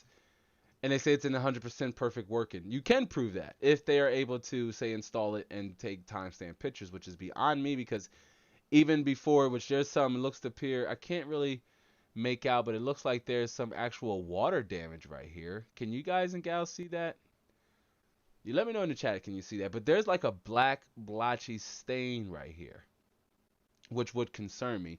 And I would inquire about that if I was interested in this particular graphics card. Because this right here is concerning. It just, there's some discoloration that should not be there on the back of this beautiful backplate, which this graphics card is a beautiful graphics card. Don't get it twisted. But this right here shouldn't be there. There shouldn't be this discoloration there. And I may have not handled it, but I can tell you now that say coolant from a closed loop setup would definitely leave this type of stain, this type of discoloration, as it has chemicals and things in there. It's not just distilled water or say tap water, but this shouldn't be there. This stain shouldn't be there. And these are the type of things that I would look out for as a seller, as a buyer. as a buyer, not as a seller, because as a seller, first of all, it's very bad karma to sell something that doesn't work. I don't believe in that crap at all. But this is concerning, and I would ask about it. Say, hey, can I get a closer picture up here? There appears to be something that leaked on the back of the back plate. Do you have proof of working order from a recent timestamp? This shouldn't be there. So, something to consider. That's why I said, is it one of the things where it could be where it's too good to be true? Maybe. That's why it's always good to ask questions. $485 for RTX 2080 Ti. And you can see here, 2 days left. $900. Wow. Wow, wow, wow. I love my RTX 3090. I wouldn't even sell it for that. Let it go for that price. But yeah, see, so it's very much too good to be true. There's something to look out for. If it's too good to be true, then it probably is. I saw this too. $300 for R9 390, 8 gigabytes. Now, that's a little high, I will admit, even with what we have going on. What I would maybe put an offer in is something between $250, $200. $100 is still, and this seller is clearly trying to benefit from, the tech-demic. Let's call it what we've branded here in this community, and it's the tech-demic. Trisan says 620 USD for a 3070. I'll jump back there and see if I can check it out. And Trisan said, yeah, what's that? And Design5 said the bottom looked weird too. Yeah, the pictures weren't very clear. Look at the clarity in these pictures. Right? Much more clear, although they're a little distant, and I would want better shots on the back plate and by the PCB lip. But this is also good too. There's a member here in the community. I don't think they're here with us now, but there's a member here in the community that I talked to outside of the live stream who had bought a graphics card off eBay, and it was, a scam. And when I asked to look at the sticker here, which is you always want to try to find a picture of the sticker to let you know what you're getting is, what's being listed is what you're getting. And on their particular graphics card they got off eBay, it didn't even have like a name or like Radeon or Nvidia. It didn't have like a series name or number. It was just a set of numbers on there. And I was like, fam, you've been hosed. But $300 for R9 390, is there value there? Maybe not. This is the price of an RTX 3060 right now.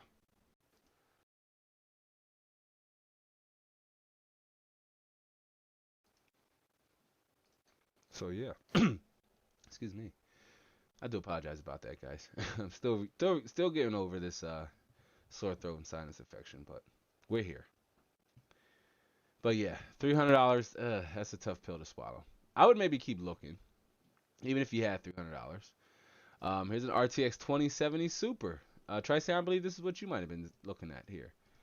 So again, clean pictures. They're a little blurry though, which is concerning, but nothing to hide here. All original packaging. Thing looks good.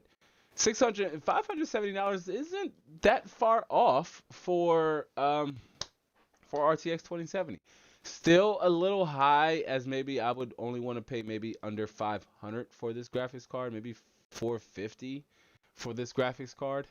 But again, it's available, it's affordable. First of all, you're not going to see any 2000 series graphics cards on the shelf, really. But for what it's worth, it's very much not an obsolete card. Here's an RX 590 for 400 gigabytes. Is that like 40 gigabyte? I don't even know. But $400 for a 590, this is actually a pretty decent deal. This person ships, or this person doesn't ship, so that's also why it's a good deal. I stand corrected. My apologies. But this person is not shipping, so I'd have to go to them, and I can see why. They're not shipping for this reason. This would be gone in a heartbeat. 6 days, it'd have been gone on the first day if they were shipping this graphics card for this price. Why? Let's head over to eBay really fast. As I saw, I believe it was, what was it? TMZ that says eBay prices are just so, I know, fam, I know. But it's really a seller's market. eBay is. It's really a seller's market. So that's $575. So $175 more, $150 more. This person started eight days left, and the bid's already passed. This same Red Dragon graphics cards, $406. It's easily going to likely go up to be over 500. So this person here this is actually a pretty decent deal. It's moments like this, and look, they actually have a screenshot of it in working order, although it doesn't have a timestamp, and I would likely ask to see more pictures, even if it is installed in the case. Even better to want to share more pictures, right? Like this seller could just be suffering from the L word, fam. I don't like saying it a lot, but they could be suffering from the L word. But if it's installed, 2 pictures is simply not enough. Lab has a golden rule. If you don't have at least 4, I'm asking for more. Okay, that's just the facts of it. That's big facts. If you don't have at least 4, I'm asking for more.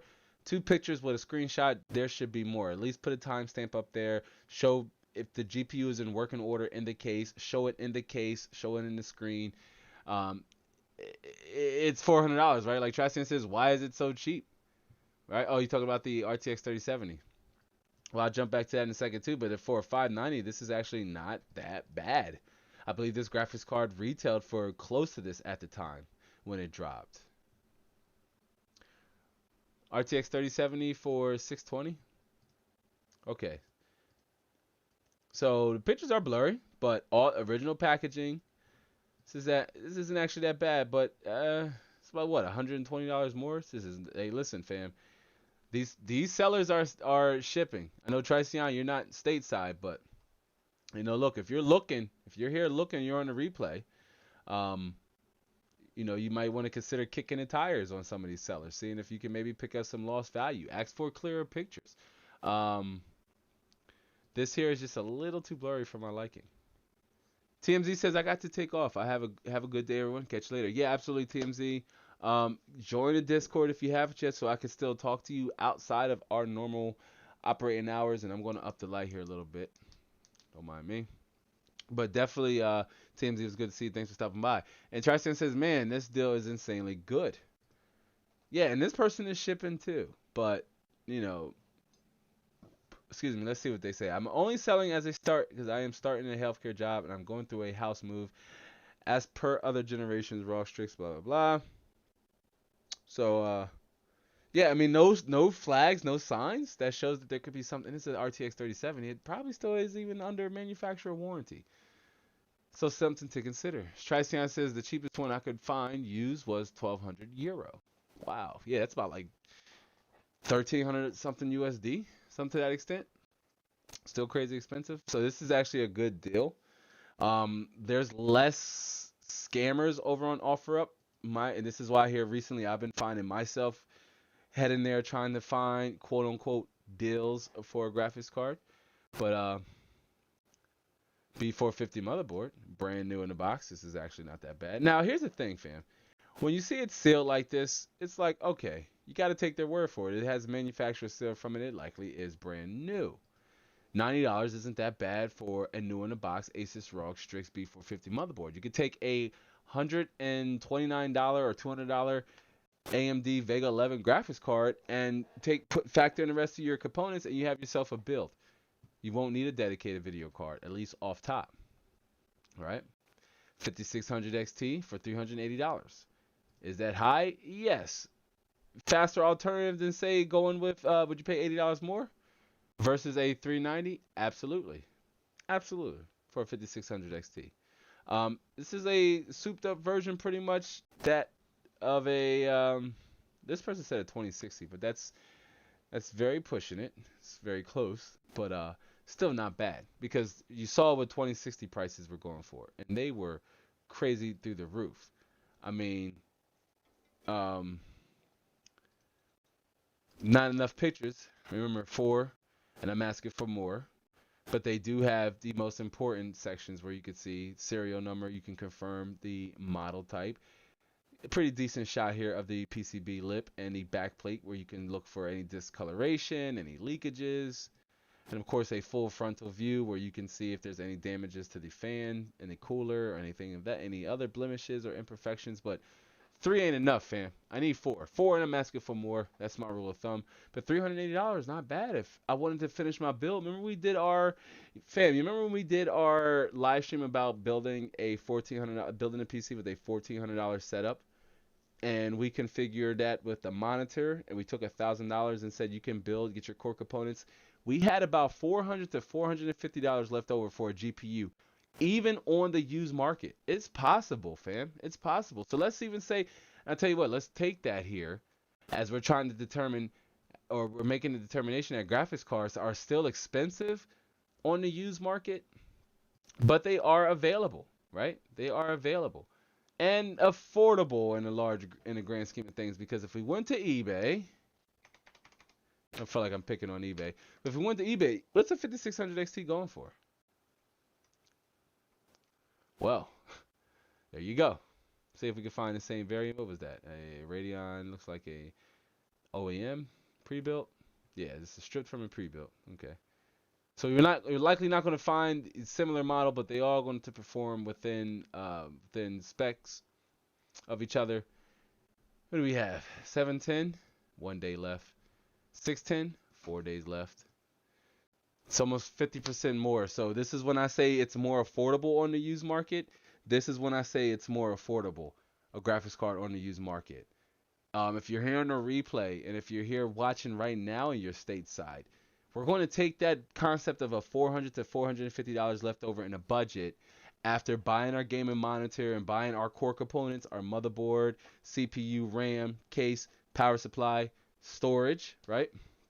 Getting all of our core components and saving over $400 to $450 to get a graphics card. Now, again, what's the first thing I started off this segment with? It may not be the graphics card you originally had your heart and mind set on, but it will be a graphics card nonetheless that should be targeted to power your resolution and drive your monitor's refresh rate. Very important that when you are making that when you are determining the type of graphics card you're going to need, look your monitor in the eyes, because it will tell you. No, that's hyperbole, but your monitor is the window to your computer's soul, and you want to make sure your graphics card is going to be able to power that monitor, right? Very important. A 1050 Ti for $250, and I had this model of 1050 Ti, this MSI 1050 Ti. If you go back into the time zone, and do a little bit of lab history, you will see it on some of the older test beds where I did some of the older in some of our older videos. But not a bad 1080p graphics card at all. Medium high settings, even by today's standards. This is actually not that bad. Even brand new 1050 Ti's are going for more than this now. Unfortunately, this seller is not shipping the graphics card, so you're going to have to go to them over here in Bel Air. Obviously, I'm speaking to those of you who have the means to do so, and you might be close to Bel Air, Maryland, or if the seller is willing to ship, there's something you could take into consideration. But this seller is not. But this could very much be the case for wherever it is in your area. If you're here on the replay, or if you're here watching this right now, I challenge you, don't do it now because you might leave, but look at the offer up prices and compare them to in your area, and then compare them to what you're going to see here during this live stream, especially as we bounce back between offer up and the Facebook marketplace. But it's getting a little dry here. You got $330. This is concerning. Graphics card PC. Of course, we want a graphics card for a PC. That's what we're looking for. 2 pictures. Something's wrong with that. What's the point of taking a picture of the PCB lip if you're going to just leave the shield on it? So I'm a little concerned here. Don't even tell you again what the graphics card is. So this person doesn't have any stars. I wouldn't even touch this graphics card. I just wouldn't. It feels like there's a little bit of, how do you put it? There's some deception going on here. There's something that this seller wants to keep from you. That could very much be the graphics card doesn't work, but it's likely this isn't the graphics card. This graphics card isn't even worth half of what I'm trying to sell it to you for. There are no identifiable, factors in these pictures, and this could have just been taken off an MSI graphics card and thrown on there. Although it does have the MSI branding logo here. If it's an RX or let me see if it's an. If it's an RX 570, it's an RX 570. If it's a GTX 970 or 770, then that's what it is. But they don't tell us what it is at all. This is an immediate red flag, in my opinion. I wouldn't even touch this. First of all, I would double troll them, and I would say, hey, I would ask, but I gotta log in. And I would say, hey, what graphics card is it? And can I have more pictures? Like, can I see the serial number? Why are you trying to intentionally hide the serial number for this listing? Why is there only two pictures? Remember, good rule of thumb. Four or I am asking for more. Plain, point, and simple. But yeah, see, I wouldn't touch this at all. It's these type of warning signs, and why I haven't. Let me knock on some wood, man. I'm a little superstitious, but one of the reasons why I haven't been scammed yet on a graphics card, it's these telltale signs here. I will look for, study, and analyze, and it's like a three-way triangle. It starts with the picture, the price and title, and a description. Kind of like when you're analyzing if you should click on a YouTube video from inside the lab, which I'm thankful for those of you who click on the YouTube videos. You won't imagine how much it helps the channel and helps the content when you watch a video, when a notification goes up, or when you see it in your subscription box. Just that touch alone tells YouTube that Inside the Lab's thumbnails are compelling enough, or his thumbnails and titles are compelling enough to get people to tap on them. Now, the very much can be said for when you are browsing the used market, because you want to make sure that one, the thumbnail is catchy enough. Yeah, you can see the description, and you can see some of the description depending on how you're looking at videos on YouTube. If you're looking at it from search, you may see some of the description. But here, what's going to immediately attract your attention is three things: the picture, the title, and the price. Maybe even the location. But I do have this set to shipping because I'm obviously nowhere near Wilmington, California. Um, but but yeah, I mean, again, it's something to consider. But at 970, a little high. That's a little high. Get an MSI GTS 450, 1 GB for $40. Ask yourself, would this be better than say integrated graphics on a third or fourth, second generation Intel? Maybe, but $40 might not be. It might be worth the risk depending on your scenario, your situation. Super budget oriented, but compared to the last seller we just looked at, this seller has four more pictures. So hey, I don't have to send out that. Hey, can I get four more? Or I'm concerned because these are stock photos. So nah, I take it back. I can't even give them credit. Excuse me. I can't give them credit where credit is due. Cliff, I see where you say you got to roll out. Enjoy your meal, fam. I appreciate you being here. We're rocking and rolling though, but I appreciate you being here. But they got three. I can't consider these two stock photos here. Nah, fam, that's not going to cut it. But you do have one. I mean, you can see the serial number. You can verify that you are buying a graphics card that's being listed, right? And you can see the rear input output ports to make sure there's no damage there, bent pins or corrosion, rust. And you can see that the front, it looks pretty decent and clean, right? There's no broken fan blades or anything going on like that. So I would maybe ask this seller too for some more pictures, just to make sure everything's on the up and up. It is an much older graphics card, so again, something to take into consideration. And look at that, a Ryzen 2400G has entered the chat. And while we're on it, it's good, if you want to look for a CPU, always check to make sure that the seller has pictures of the pins. I get super wary when sellers list, AMD, especially AMD based CPUs. I mean, the same thing. You need to check for bent pins on the motherboard too, as well with Intel. And even on the back of Intel CPUs, you want to make sure that they are not bent or there's no damage in there. But especially on AMD, because if you don't pull the CPU off correctly, you almost certainly have a near 100% chance of bending the pins. And once that happens, it's pretty much a dead CPU. You can bend them back, but man, oh man.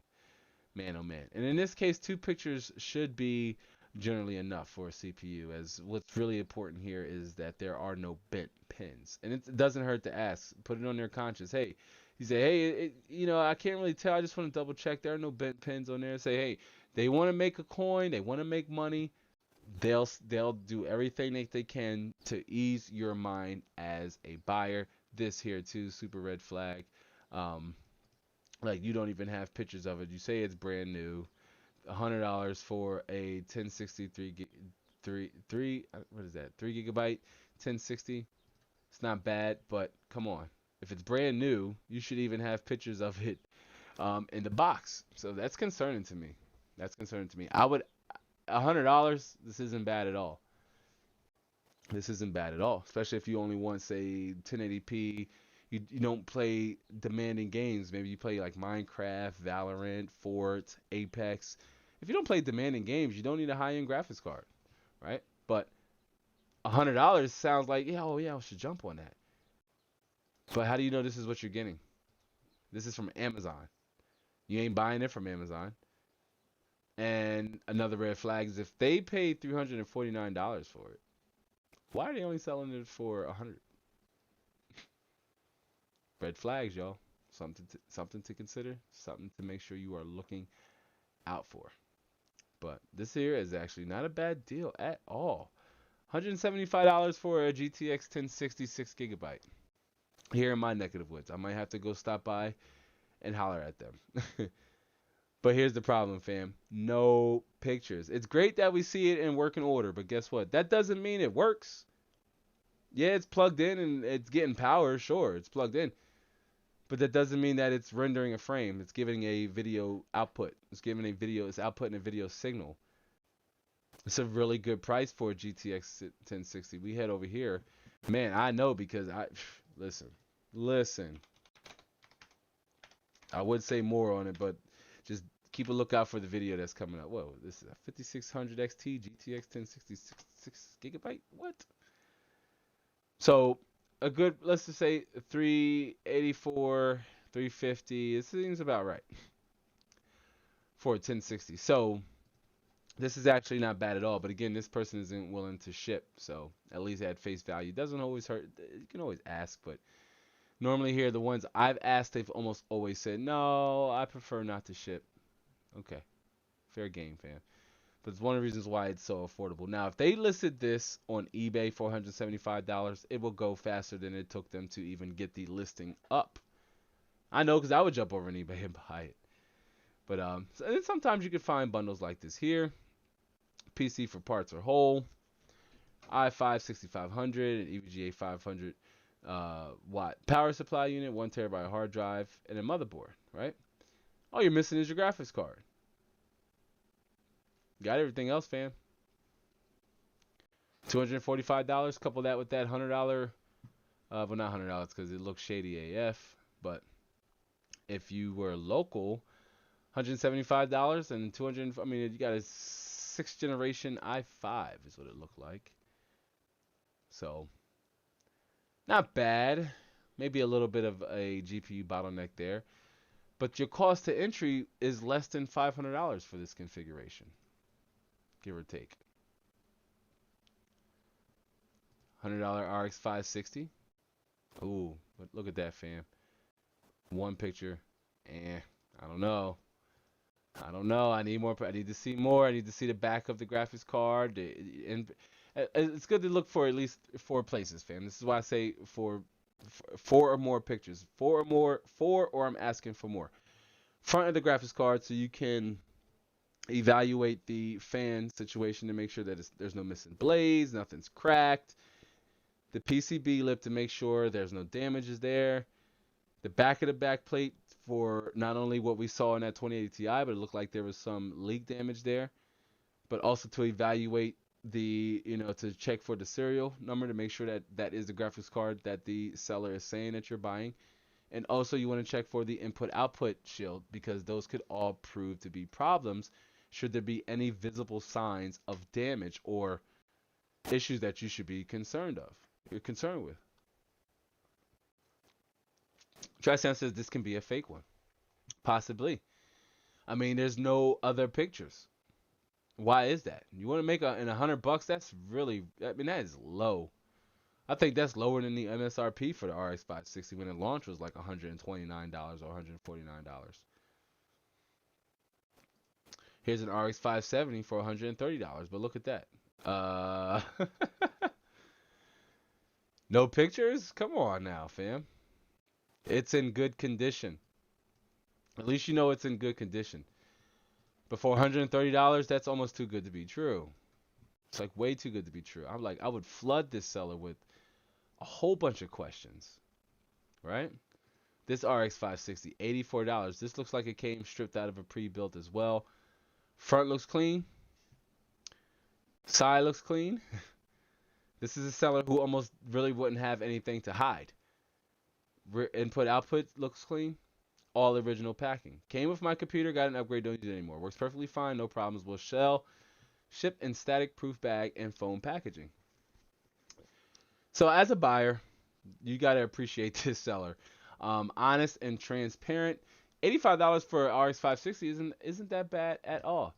Um, they say they willing to ship, but it's not here, so they might want to work on that. Maybe I'll drop a bid in, drop a line. But again, graphics cards are available here. They are $150 RX 560, 950 1080 Ti. That's a no for me, sir. Just no, it's way too high. And this is another example of in this market, a seller can think they're justified based off of the situation to sell their 1080 Ti this high. 1080 Ti is certainly not worth $50 more than a 6900 XT. It's just not. This is certainly overpriced. I wouldn't touch this with a 10-foot pole. Fam, you especially know I wouldn't touch it with a 10-foot pole. Unless they're trying to say it's brand new. What did you have? A 1080 Ti brand new sitting in the box? How long, fam? Graphics card came out 3 years ago, I think. About 3.5 years ago, something to that extent. And even still, $950, come on. Even brand new, $500, less than half of this. No more than I would pay for it. $500 for a brand new 1080 Ti. Tricense says, bro, that is hella expensive. Yes, it is. Yes, it is. Way too expensive. Don't care if it's brand new or not. Way too expensive. As Triceon pointed out, there are $700 3070s and $800 3080. Yeah, why would you pay $950 for a 1080 Ti? It goes back to what I was saying, where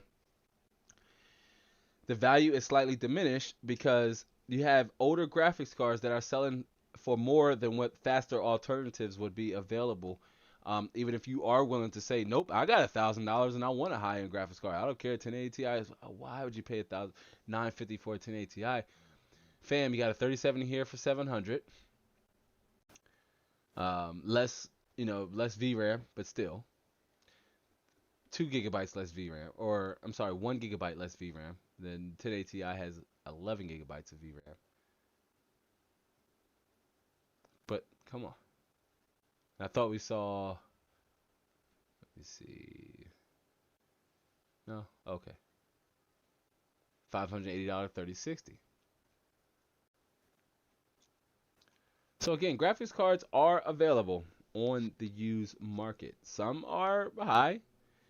For example, I've been really wanting to get my hands on an Asus ROG Strix RTX or R9 390. But here we have another 390 with, what is that? Ooh, man, fam, what'd you do to the graphics? Such a beautiful graphics card. What'd you do to it? Look at that, guys. Look at that scratch going down there. And you want more than what the bloody thing is worth? Come on. This is when it's good to ask questions. I'll be like, dude, there's a 6.5-inch scratch going down the backplate. Now, this may have not affected performance, as the backplate is shielding any of the sensitive components underneath, but come on. That's a large scratch going down. That affects the aesthetics of it dramatically. The front fan looks, flawless.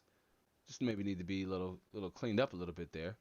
But come on, the backplate has a large scratch going down it. $300 and 220, 180. This is too much. I would offer. Although here I've been striking out on the offers, fam. I've been dropping offers left and right, but people want what they want. But here you have a 290X for $150. A little bit more suitable. And again, this seller has enough pictures that would spark my interest. And you can take your budget of, say, $1,000, scale that down, say, $600. Right? Let's say you got your core components $400. And that leaves you with about $200 breathing room for a graphics card. Right. So you're maybe looking at 2600 R, a Ryzen 5 2600 and a B450 motherboard, something to that extent, right? RAM, power supply unit, 8 gigabytes of RAM power supply unit, right? And a graphics card, like a 290X, right? Not bad, $450, but this seller has 4 or more pictures. What I like to see, front of the card, which looks to be like some, I bet you that's thermal paste probably. Input output shield, looks clean. Although again a little blurry. Come on, fire the cameraman. Yeah, fire the cameraman. PCB lip. It's good you got a picture of it, fam, but it's blurry AF. Come on, you can't make. It's hard to make sure that there's no blemishes, scratches, or anything that should be concerning there, but you do get clear shot of the sticker. For kudos for them there, and a wide shot of the back plate, multiple shots of the back plate. So this is a good. This is a healthy seller, and this is one that you would maybe want to kick the tires on if you say, you know what, I got $150.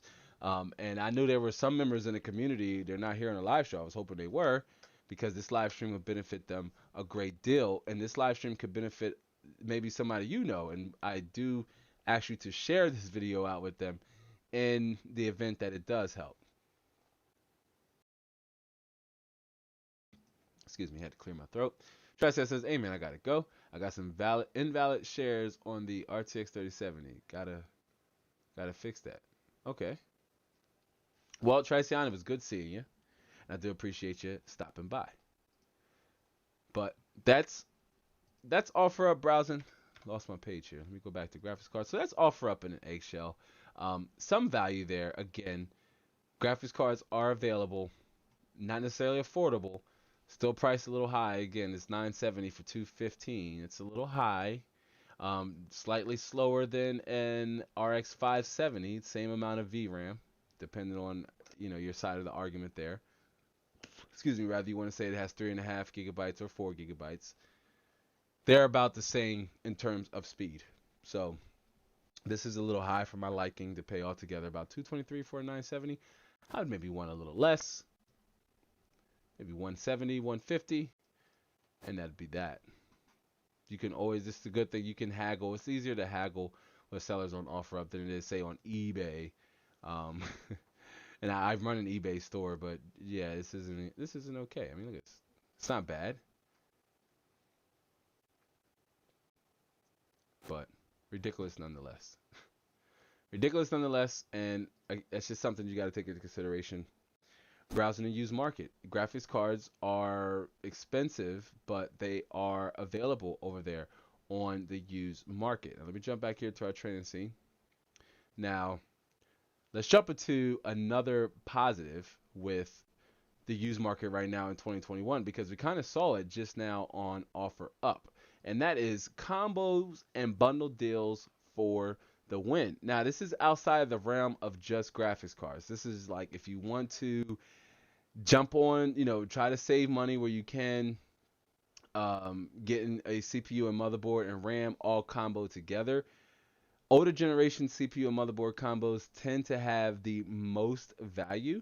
Most users will platform hop. Say they'll switch their whole entire core system up at the same exact time, freeing them up with that older platform that may not have any benefits to them. Maybe they don't want to have a second system, or maybe none of their friends or family members are interested into getting into PC gaming.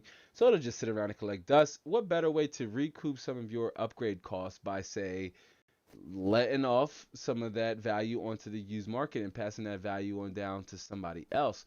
So in some examples, this is where you can find like motherboard, CPU, and RAM combos, and this could save you a couple $100, believe it or not, like $100 to $200 when you're buying a combo package like this. Because with part outs, like, you got to be on the lookout with part outs though, because it's becoming rare, as most sellers don't only want to sell the graphics card, or they don't only want to sell the hot ticket item. It's easier to just offload all the components together, and they want to leave it up to somebody else to take on the responsibility of parting out the system. They say, no, I'm not selling it out. I've seen it on items before where they're like, make it clear as day where we're not parting out this system, bought together as one. So it's something to consider and something you have to be on the lookout for. Now let's jump over to, before I bring it up, I just want to bring it up really fast. And that is the Facebook Marketplace, right? Like the Facebook Marketplace. Let's bring that up here. And I'm going to switch back over here. So let's jump over to motherboard CPU combo, right? Because keywords are your friends.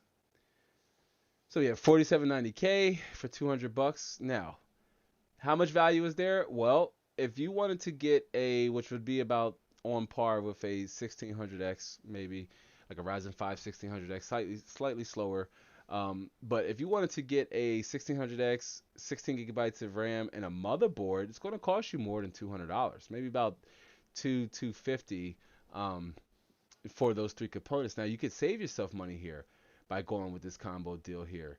This seller too has only 3 pictures, and again, for a more fan, they have the parts you want to see, but what you also want to see is the back of the motherboard. This is why I say 4 or more pictures. There's one thing I don't see, and that is the back of the motherboard. It's good that we can see we have a nice full frontal shot here of the front of the motherboard. Good angles here, right? But I would like to see closer or dynamic close-up shots of some of the connectors, say like the CPU connector up here, 24-pin connector, the SATA connectors down here at the bottom for other input-output connectors. I would like to see all of those things. But $200 isn't a bad deal. You can always haggle. As this person here says, I'll accept no lower than 175. So something to consider. But this is also relative to me. Not a lot of Facebook sellers will ship. That's the one downside, to where if I switch this over to shipping, watch how quick it'll change. Boom. And just like that. But here's another combo deal. Okay.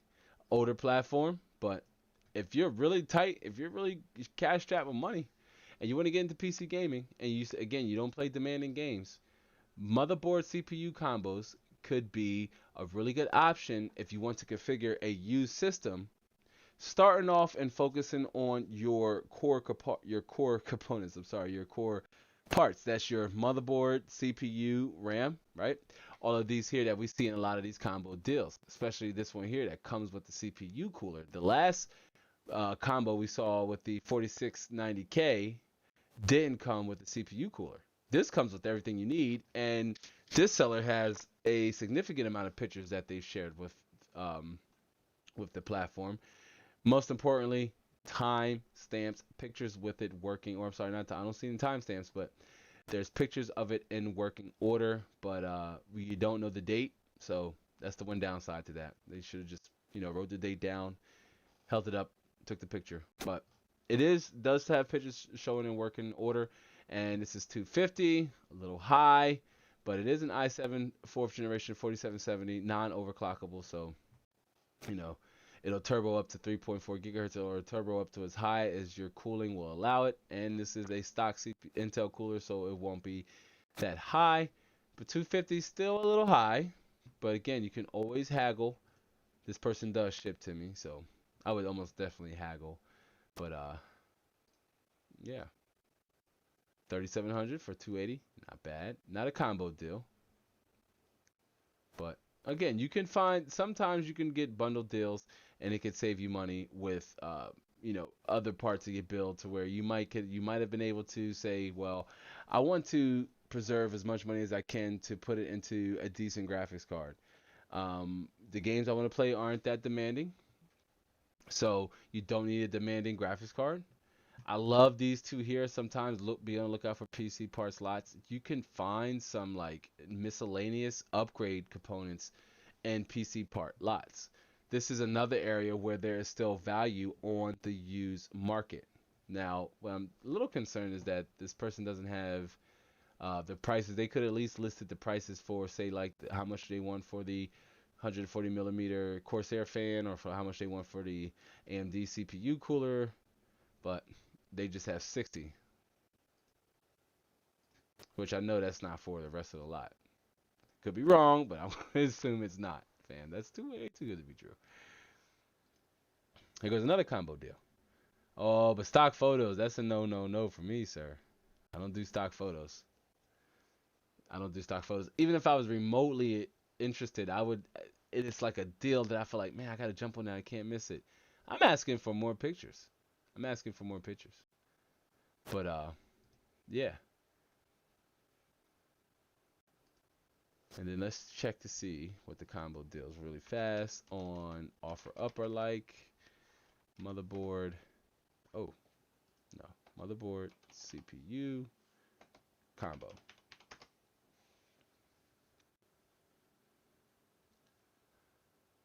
Hmm. Pickings are a little slim, especially since I last playing for this live stream. But 329 for a 1700X, and I'm going to say this is a X4 X370. Okay, so that's a little high, but still not bad. As you get RAM, everything you need, CPU, cooler, and graphics card. You're good to go for 329. Case, obviously, storage, power supply unit, but you're good to go, fam. This is where bundle deals and combos could still have some value left over in the used market. Just like right here, motherboard plus CPU plus 8 gigabytes of RAM. Or this looks like this is X58 motherboard. Let's say this is X58 motherboard. Asus PA 20 i5 2400. Okay. So much older generation, but $135. Again, if you don't play demanding games, you don't need demanding hardware. And then switching, let's jump down to the third, because this is the perfect segue into the third content block here of the live stream. Let me jump back here, and that is when value is more expensive than price.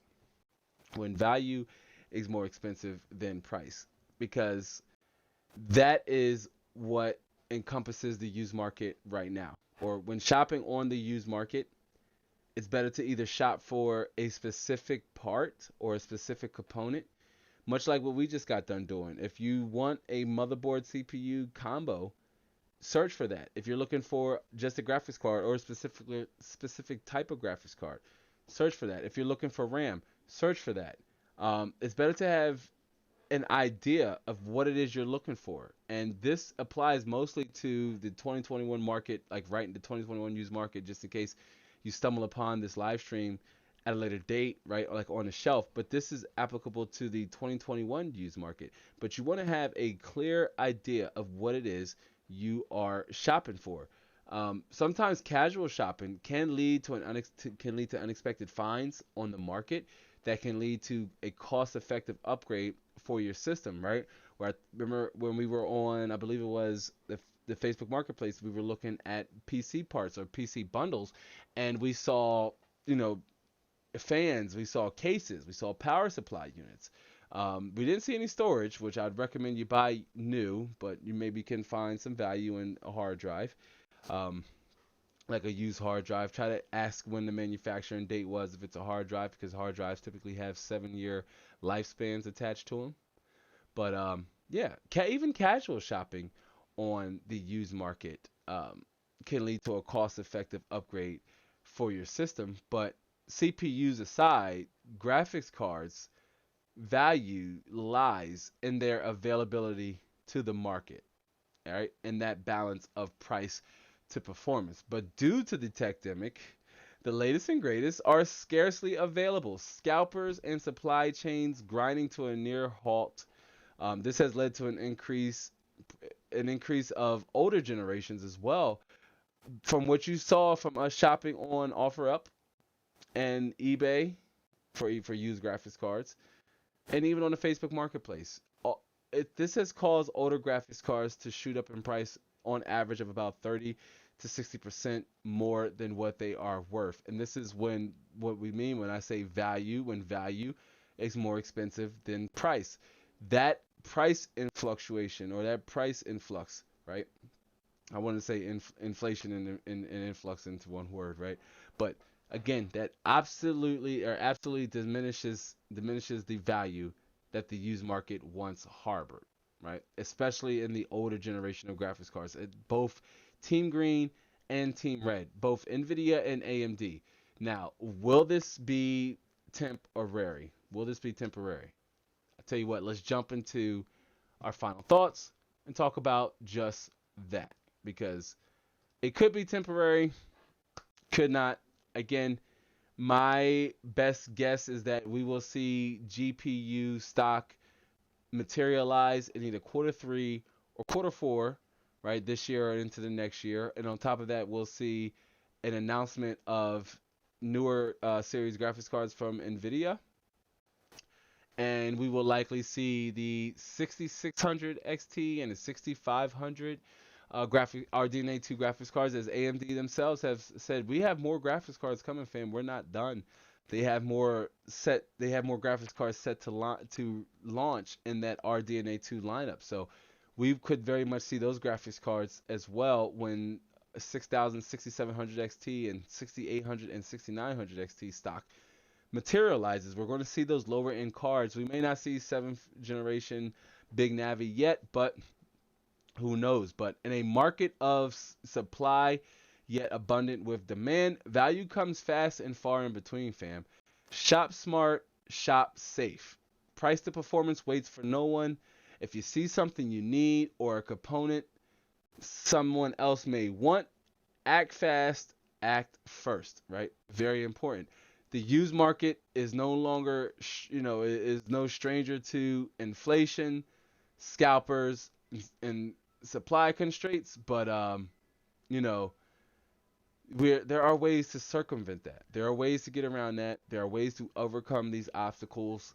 You have to set aside the notion that graphics cards are expensive in the used market and have the affirmation that graphics cards are available on the used market, and even new graphics cards still cost 20 to 30% more.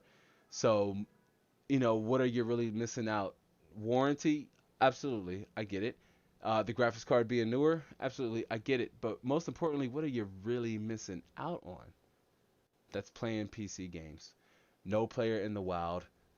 You got to make the best of a worse situation, right? That situation being the 2021 techdemic, right? The GPU shortage supreme, all the supply constraints, everything that the market is going through.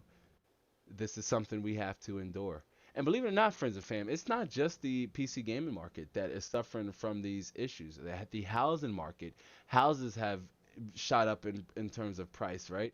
And cash is very much king in the housing market. And so it's leaving out a lot of buyers because they can't procure mortgages in these buying prices at those buying prices. So it's affecting so many markets. It's starting to spread, but here in the PC gaming market, PC gaming industry, we have the used market, we have the secondhand market.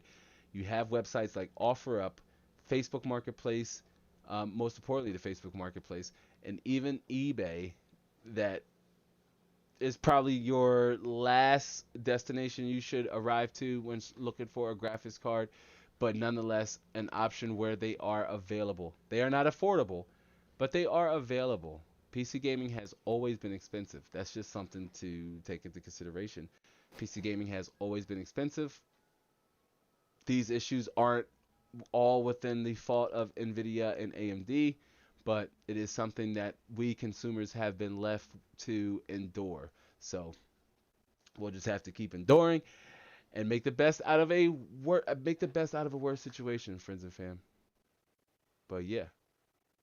But all right, I think the ride is slowly coming to an end. So we lost a few people along the way, but that is all good. Either way, I was eager to get back to live streaming and jumping into it. If you just joined us or if you're here on the replay and you made it this far, I want to say thank you. Let me know down in the comments if you had any questions or comments about anything we talked about during this live show, or any questions or comments about anything involving PC gaming that you may need help with completing your build, right? I love responding and replying to comments, even the troll ones. It's all good, fam. It's part of it comes part of the territory of being a content creator. But if you're here on the replay, you made it this far, I definitely appreciate you, and I appreciate you sticking through for it, which is essentially a 2-hour VOD. But we're gonna close up with a little bit of house cleaning. Remember, we do housekeeping in the beginning and house cleaning at the end for those of you who were unable to be present during the beginning of the live stream. And just really fast, I want to go over our email list and welcome you to subscribe, sign up for our email list.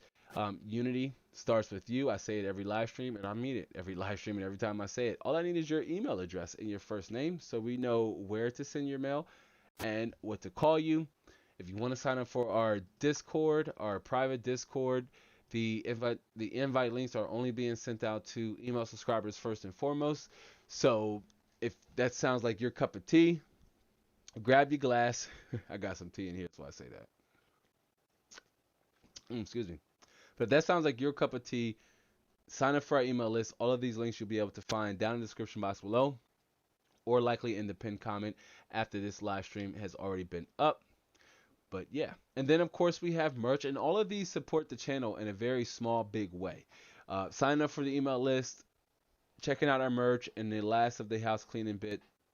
All of these support the channel in a great way. So if you ever say, hey, I really like this dude. He's a pretty decent content creator. He's all right. Like Labs, all right. He's all right. I want to support him either financially or with your time, which is both I value equally. Um, Doing these things on top of just watching the video and liking the videos and subscribing, of course, those things help the content in a dramatic way. But these three programming platforms helps the channel, helps the brand in an even larger way. So you can find all of these links down in the description box below or in the basement, aka the basement. But we have merch. You can support Lab with stickers, even for $4.99. You can support Lab with some stickers.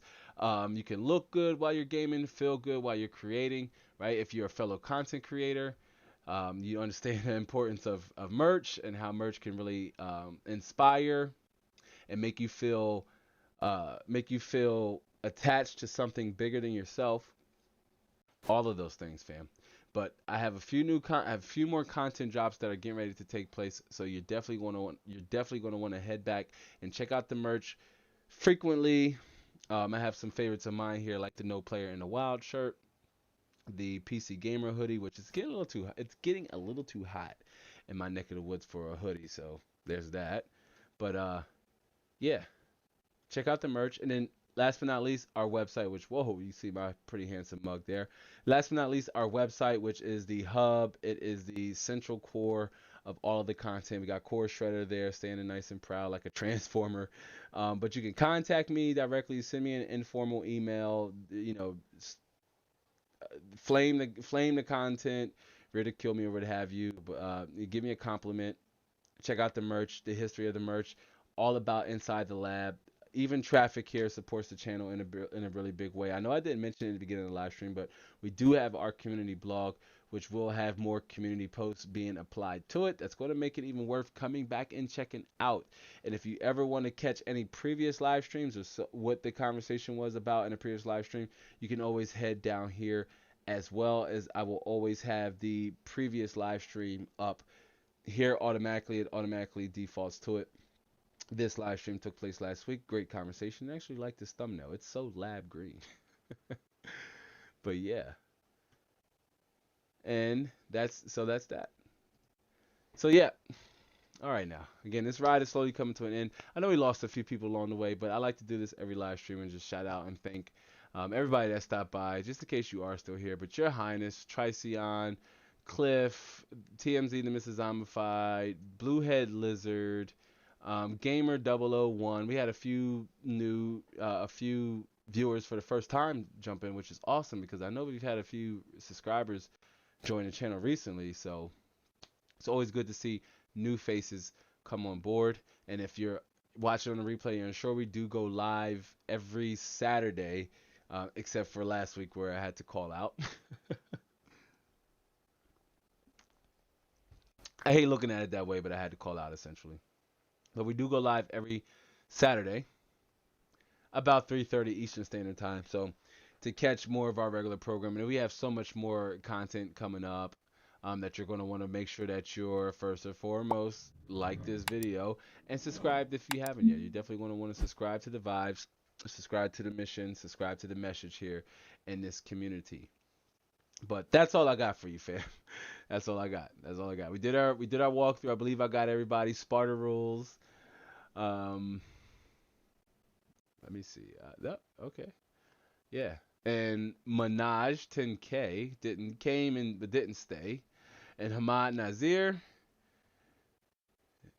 came by. So it was good to see everybody. I understand, the nature of the live stream, people come in and nobody can really stay, but nonetheless, I appreciate you, even if you come in and spend a minute of your time here with us here on the channel. But all right, friends and fam, that'll be all for this one. Thanks for hanging out here with us during this YouTube live. I do hope to catch you on the next one. So until then, be easy, and do remember that you can hang out for the post credits of the live show for a while. I'll still jump in the chat and jump back and forth and just continue the conversation over there for a couple minutes. If you haven't seen the live stream highlight reel, highly recommend you give it a watch. Check out the description box for some of the latest content. If you didn't see the year 1 or the year 2 anniversary live stream, right? It's like an hour. It's an hour show.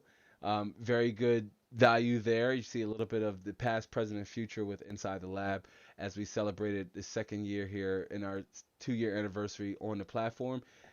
Excuse me, as a creator. And we are officially already in year 3, and I can't wait to see what YouTube wants to throw at me and what the community has in store. But all right, fam, that'll be all for this one again. Can't wait to see you all in the next one. So until then, be easy, and once again, yes, enjoy that end credit. The end credits roll. That was so bad. I'll catch you all in the next one.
Hey, Sparta Rules, 1993. As he says, you like to talk to me if I had downtime. And sure, I jumped over real quick I don't know if you're still here, but I jumped over on Instagram Live, and they're probably like, what is he doing?